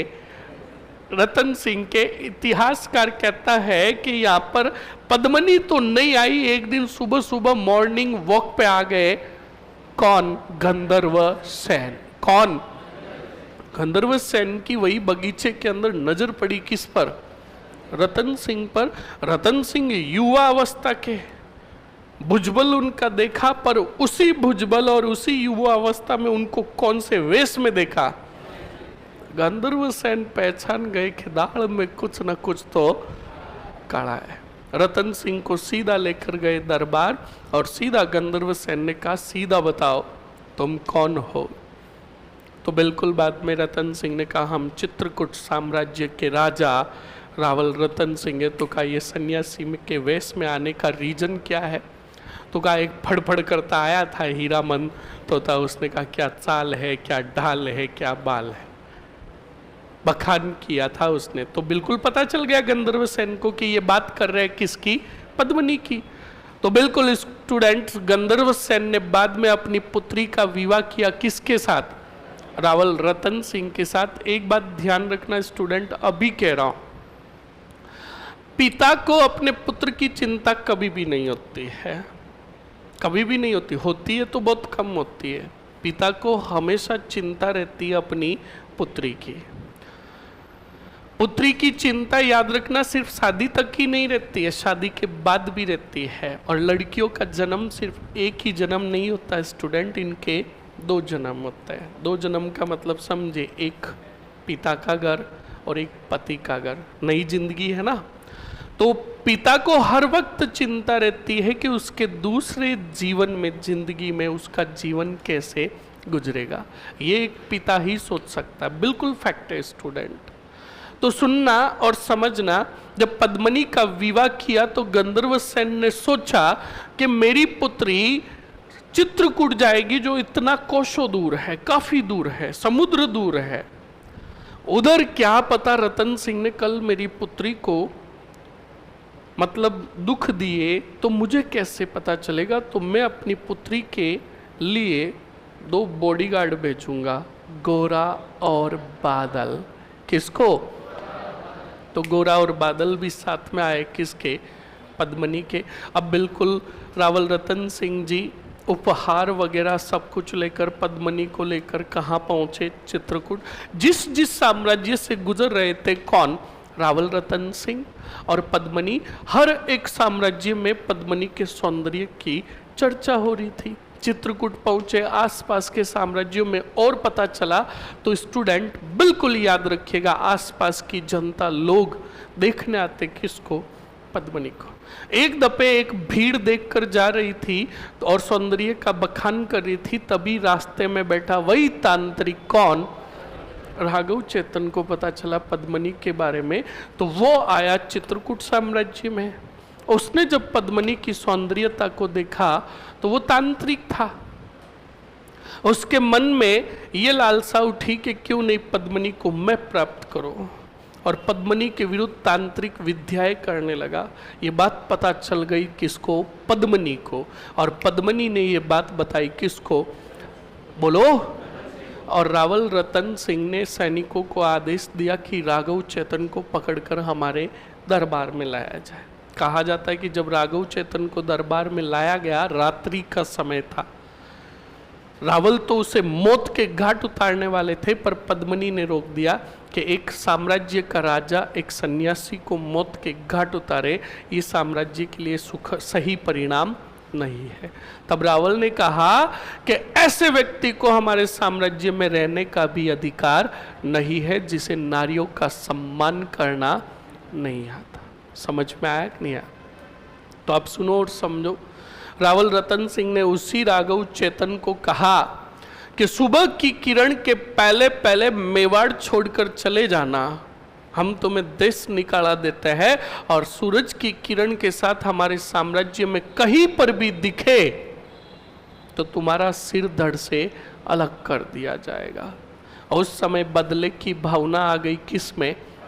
राघव चेतन ने मन ही मन में कहा कि रावल, वापस लौट कर आऊंगा, ना तेरा ये स्वाभिमान बचेगा, ना तेरा ये साम्राज्य, दोनों को मैं मिट्टी में मिला दूंगा। अब मैं आपसे ही पूछता हूं, बताओ ये राघव चेतन कहाँ गया?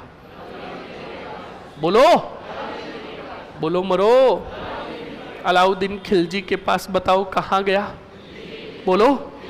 दिल्ली गया। अलाउद्दीन खिलजी के पहरेदारों को जाकर कहा कि जाकर कहो अपने सुल्तान को कि चित्रकूट से एक सन्यासी आया है और अभी के अभी मिलना है। अलाउद्दीन को जाकर संदेश दिया। अलाउद्दीन ने कहा सन्यासी को ससम्मान लेकर आओ। तो बिल्कुल लेकर आए स्टूडेंट। किसको? राघव चेतन को। राघव चेतन ने आते ही सुल्तान कुछ पूछे उसके पहले ही सुल्तान अलाउद्दीन को कहा अलाउद्दीन मैं जो कहता हूं वो कर। तो अलाउद्दीन ने कहा बताओ सन्यासी क्या करना है? तो राघव चेतन ने कहा हम तुम्हारी सभी बेगमों को देखना चाहते हैं। यह बात कही किसने? राघव चेतन ने। किसको कही? अलाउद्दीन को। अब अलाउद्दीन बेचारा भुगत भोगी था। अलाउद्दीन ने सोचा कोई चिमना जैसी और है जो हमें मारने का षड्यंत्र रच रही है, और या क्या पता इस सन्यासी को पता हो। अलाउद्दीन ने आदेश दिया कि हमारे हरम में से किनको बुलाया जाए? बेगमों को बुलाया जाए। अब बेग में आई, ज़्यादा नहीं आई थी, 100-150 एक बेग में आई थी। राघव बेचारा देखता ही रह गया। राघव ने कहा इतनी है? तो कहा फिलहाल तो इतनी है, कुछ एक पीहर गई हुई है। तो बिल्कुल स्टूडेंट, राघव चेतन ने जो बेग में आकर खड़ी हुई थी उन बेगमों के सिर से क्या हटवाया? बुरखा। सुल्तान को कहा कि हम इनके चेहरे देखना चाहते हैं। अलाउद्दीन ने कहा यार गजब है यार, ये सन्यासी बेटा बेग में मेरी खुद देखना चाहता है। पर सुल्तान ने सोचा क्या पता ये बेगम का चेहरा देखकर पहचानेगा कि धोखा कौन दे रही है हमें। तो बिल्कुल आदेश दिया कि सभी बेगमों के चेहरे से बुरखा हटाया जाए। बुरखा हटाया तो अब राघव चेतन उन बेगमों को देखकर हंसने लगा। अलाउद्दीन ने कहा बड़ी बेइज्जती। और फिर राघव चेतन ने कहा सुल्तान तू इनको बेग में कहता है। अलाउद्दीन ने कहा सारा दरबार मेरा, बेग में मेरी और बेइज्जती भी। अलाउद्दीन ने थोड़ी सी तलवार निकाली। तब राघव ने कहा नहीं नहीं, अच्छी है, सुंदर है, पर उसके इतई का जैसी नहीं कहा, उसके का। सुल्तान ने कहा चुप। बेगमों को कहा अंदर जाओ। हाँ सही है, उनके सामने बखान करवा के घर में लड़ाई थोड़ी करवानी है। तुम एक बार बखान करके देखो घर पे, तुम्हें पता चल जाएगा। समझ में आया ना? फिर ध्यान रखना वही कायलाना झील पे ही जाओगे। समझ में आया कि नहीं आया? हाँ बिल्कुल सही है। अलाउद्दीन ने कहा रुक जाओ भाई, और सभी बेगमों को कहा जाओ हरम में जाओ। सब हरम में चली गई। फिर कहा सुल्तान ने कहा अब बोलो क्या बोल रहे थे। तब राघव चेतन ने पद्मिनी के सौंदर्य का क्या किया, बखान किया, जिक्र किया। तब राघव चेतन को कहा रावल रतन सिंह ने कहा ये वही चित्रकूट है जहां के राजा समर सिंह ने गुजरात अभियान के समय हमारी सेना से। तब राघव चेतन ने कहा ये वही चित्रकूट है और उन्हीं के पुत्र है कौन, रावल रतन सिंह। और रतन सिंह की ही अति सौंदर्यवान रानी है कौन। तब अलाउद्दीन ने कहा अब तो चित्तौड़ जीतने के दो कारण हो गए, एक समर सिंह ने हमारी सेना से कर वसूला और दूसरा रानी पद्मिनी। तो बताओ कारण लिखा है कि नहीं लिखा है? अलाउद्दीन ने कहा कि सुन सन्यासी, तेरी सूचना में अगर रत्ती भर भी खोट हुई। तब सन्यासी राघव चेतन ने कहा तुम्हारी तलवार और मेरा सिर हाजिर। कॉन्फिडेंस देखा तो अलाउद्दीन ने कहा सेना का पड़ाव उठाओ, कौन से तोड़ जाएंगे। अलाउद्दीन चित्तौड़ आया, चित्तौड़ दुर्ग की घेराबंदी की और एक संदेश वाहक भेजा किसके पास, रावल रतन सिंह के पास। संदेशवाहक आया और संदेशवाहक ने आकर कहा कि रावल आपके साम्राज्य के समीप कुछ ही दूरी पर हमारे सुल्तान अलाउद्दीन खिलजी पड़ाव डाले बैठे हैं। उन्होंने आपके साम्राज्य को देखा, आपकी शासन व्यवस्था को देखा, आपके संपन्न साम्राज्य को देखा, तो हमारे सुल्तान की इच्छा हुई कि इस साम्राज्य चित्रकूट साम्राज्य के राजा के साथ एक शिष्टाचार मुलाकात की जाए, भेंट की जाए। तो रावल रतन सिंह ने कहा अगर बात यह है तो हम क्षत्रियों की पहचान है अतिथि देवो भव। अपने सुल्तान को जाकर कहना कि आज शाम का खाना तुम्हारा चित्रकूट में है। कहाँ है? तो बताओ अलाउद्दीन खिलजी कहाँ आया? बोलो। चित्तौड़ आया। चित्तौड़ आया तो बिल्कुल चित्तौड़ में अलाउद्दीन खिलजी और रावल रतन सिंह दोनों के मध्य संवाद हुआ, बातें हुई। शाम को खाने का क्या हुआ, आयोजन हुआ। तो हंसी महफिल चल रही थी, नाच गान चल रहा था, सभी बड़े मस्त थे। हंसी महफिल का माहौल देखकर अलाउद्दीन ने कहा किसको, रावल को, का रावल तुमने सभी अपने विशिष्ट सेना नायकों से, सभी मेहमानों से मिला दिया, एक मेहमान से नहीं मिलाया। तो रावल ने कहा हमने सबसे मिला दिया, अब कोई भी बाकी नहीं रहा। कहा नहीं, हमने सुना है तुम्हारी एक रानी बड़ी खूबसूरत है, उनसे नहीं मिलाओगे। उसी समय रावल रतन सिंह ने अपनी तलवार निकाली और गर्दन पर रख दी किसके, और रावल रतन सिंह ने कहा अगर क्षत्रियों का नियम नहीं होता अतिथि देवो भव तो अभी तेरा सिर धड़ से अलग होता। और कान खोल के सुन लो, क्षत्रियों की पहचानी थी नियम और परंपराएं। कान खोल के सुन लेना, अगर रावल रतन सिंह जी इस नियम की पालना नहीं करते अतिथि देवो भव की, तो आज हम पढ़ते कि अलाउद्दीन खिलजी जब खाना गिटने गया तब रावल रतन सिंह ने उसको मौत के घाट उतार दिया, पर रावल रतन सिंह ने ऐसा नहीं किया। बिल्कुल जब ये बात कही कि सिर धड़ से अलग होता, तो अलाउद्दीन खिलजी ने खुद ने कहा कि माफ़ करना रावल, आपके नियम कायदों के बारे में हमें जानकारी नहीं है। अगर हमने कुछ ऐसी बात आपको कह दी, आपको चुप गई, तो ये रावल से ये सुल्तान क्या मांगता है? माफ़ी मांगता है। तब अलाउद्दीन खिलजी को कहा, रावल रतन सिंह ने कहा खड़ा हो, तो कहा खाना, तो कहा गिट, तो कहा 100 ग्राम और मंगाओ। और आपको भी पता है, हम जब भी टेंशन में होते पापा बंदोली निकाल देते तो उसके बाद खाना एकदम अच्छा बनता है, ये भी ध्यान रखना।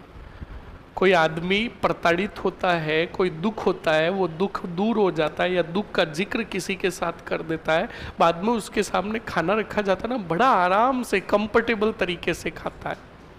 तो बिल्कुल स्टूडेंट, अलाउद्दीन खिलजी यहाँ से गया और अलाउद्दीन खिलजी ने बाहर जाकर वापस संदेश भेजा कि जब तक पद्मिनी को देखेंगे नहीं, जाएंगे नहीं, युद्ध की तैयारी शुरू कर दो रावल।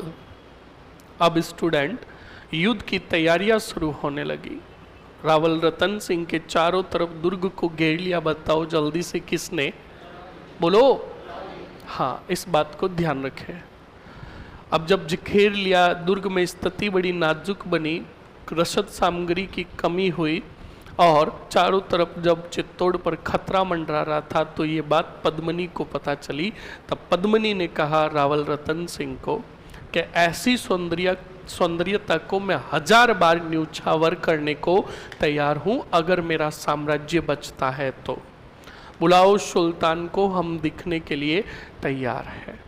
तो स्टूडेंट, रावल रतन सिंह ने बड़ा समझाया, पद्मिनी नहीं मानी। तो रावल रतन सिंह ने कहा हम क्षत्रिय हैं, सीधा नहीं दिखाएंगे किसको? दुश्मन को। तो पद्मिनी को एक झरोके में खड़ा किया गया, उसके विरुद्ध सामने एक कांच लगाया गया। कांच में दिखी कौन? पद्मिनी। और उसी कांच से प्रतिबिंब बना किस में? पानी में, तालाब में। और उसी तालाब में बहते हुए पानी में देखा किसने? अलाउद्दीन ने। किसको? पद्मिनी को। जब पद्मिनी को देखा तो बिल्कुल जो राघव चेतन ने बताया उससे बड़ी खूबसूरत निकली। कौन? पद्मिनी। एक बात कान खोल के सुन लेना, तुम कैसा भी मोबाइल का ठीकरा ले लो, वीवो ले लो, कोई भी ले लो, कितने भी फिल्टर लगा दो, फोटो देखकर कभी भी मत सोचना कि बहुत फूट रही है।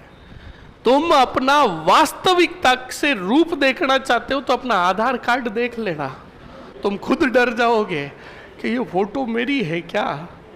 ये बात कान खोल के सुन लेना, तुम्हारी वास्तविक फोटो जो है तुम्हारी आधार कार्ड में, और आधार कार्ड में देखते ही तुम खुद डर जाओगे कि यार ये मैं हूँ क्या। फैक्ट एक नहीं है, आज घर पे जाके अपना आधार कार्ड जरूर देखना। हाँ, आईफोन जो होता है ना वो वास्तविकता दर्शाता है।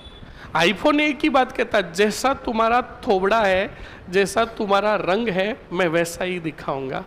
इसलिए ज़्यादातर छोरियाँ आईफोन नहीं रखती, वीवो रखती है। कौन सा? और हम छोरों के तो कोई फिल्टर काम ही नहीं करता। फिल्टर पे फिल्टर, 10 फिल्टर लगाए तो भी फिल्टर वाला कहता है कि भाई, वो फिल्टर खुद कहता है कि हैंग, क्रैश्ड। समझ में आया ना? इस बात को ध्यान रखे। तो स्टूडेंट, सुनना और समझना अच्छे से आगे क्या होता है क्या नहीं होता है। फिर स्टूडेंट, जब अलाउद्दीन खिलजी को दिखा दिया गया, किसे? पद्मिनी को, तो अलाउद्दीन खिलजी ने रावल रतन सिंह को कहा कि आपने हमारी इच्छा पूरी की है, आप हमारे सबसे विशिष्ट मेहमान हो, क्या इस सुल्तान को रावल दुर्ग के बाहर तक छोड़ने नहीं चलेगा। कहा जाता है कि रतन सिंह जी जब दुर्ग के बाहर छोड़ने के लिए आए, तब अलाउद्दीन धोखे से रतन सिंह को पकड़कर कहाँ लेकर आ गया? दिल्ली। और संदेश भेजा कहाँ? चित्तौड़। किसको? पद्मिनी को, कि अगर रावल रतन सिंह को जिंदा देखना चाहते हो तो स्वयं चलकर आओ कहाँ? दिल्ली, और मेरे हो जाओ, तब ही छोड़ा जाएगा। किसको? रतन सिंह को। जब ये संदेश भेजा गया तो देखो पद्मनी का, तुमने पद्मनी को सिर्फ तो सिर्फ पढ़ा है तो एक जौहर तक ही पढ़ा है। पद्मनी में एक राजा के और एक राजनीतिज्ञ के सभी गुण थे। पद्मनी ने क्या किया, गोरा जो था वो नाराज हो गया था रतन सिंह से और नाराज होकर चित्तौड़ छोड़कर चला गया था। सबसे पहले पद्मनी ने गोरा को पत्र लिखा और बुलाया उसे, कहा चित्तौड़, कहा कि इस चित्रकूट साम्राज्य के इतिहास की बात है, स्वाभिमान की बात है। गोरा, तुम्हें आज इस चित्रकूट को जरूरत है तुम्हारी, और ये संदेश मिलते ही तुम जल्द से जल्द आओ, कहा चित्रकूट। और एक पत्र भेजा, कहा दिल्ली। कहा वो पत्र पद्मनी का दिल्ली गया सुल्तान के पास, तो सुल्तान ने पढ़ लिया। अब सुल्तान को पता था उस पत्र में लिखा हुआ क्या था। वैसे अलाउद्दीन खिलजी कम पढ़ा लिखा था, क्या था, पर भले ही अनपढ़ हो, जब प्रेम पत्र आता है तो अच्छे अच्छे पढ़ लेते हैं। समझ में आया नहीं? तो बिल्कुल वो पत्र अलाउद्दीन ने पढ़ लिया। अलाउद्दीन वो पत्र लेकर गया किसके पास, राघव चेतन के पास। राघव को जाकर पत्र दिया और राघव को कहा कि राघव इस पत्र को पढ़ो, हमें समझ में नहीं आ रहा है, पढ़ने में तकलीफ हो रही है, और ये पत्र चित्रकूट से आया। तो राघव ने कहा लाओ पत्र लाओ। पत्र पढ़ा तो राघव ने पढ़ा तो राघव जोर जोर से हंसने लगा। अलाउद्दीन ने कहा अजीब बात है, पत्र हमारे लिए आया है, तुम हंस रहे हो। तो राघव चेतन ने कहा सुल्तान, इस पत्र में जो लिखा हुआ है वो कभी भी हो नहीं सकता, कभी भी नहीं हो सकता। अलाउद्दीन ने कहा वो तो हम तय करेंगे, आप पत्र पढ़ो। तो उस पत्र में क्या लिखा सुनना और समझना। पद्मनी ने उस पत्र में लिखा और राघव चेतन ने कहा चित्रकूट की रानी पद्मनी इस पत्र में लिख रही है कि जिस दिन राघव चेतन यानी मैं, जिस दिन राघव चेतन का कटा हुआ सिर चित्रकूट आएगा, उस दिन मैं स्वयं चलकर कहाँ आऊंगी, दिल्ली, एक दिन के लिए नहीं हमेशा के लिए तेरी हो जाऊंगी।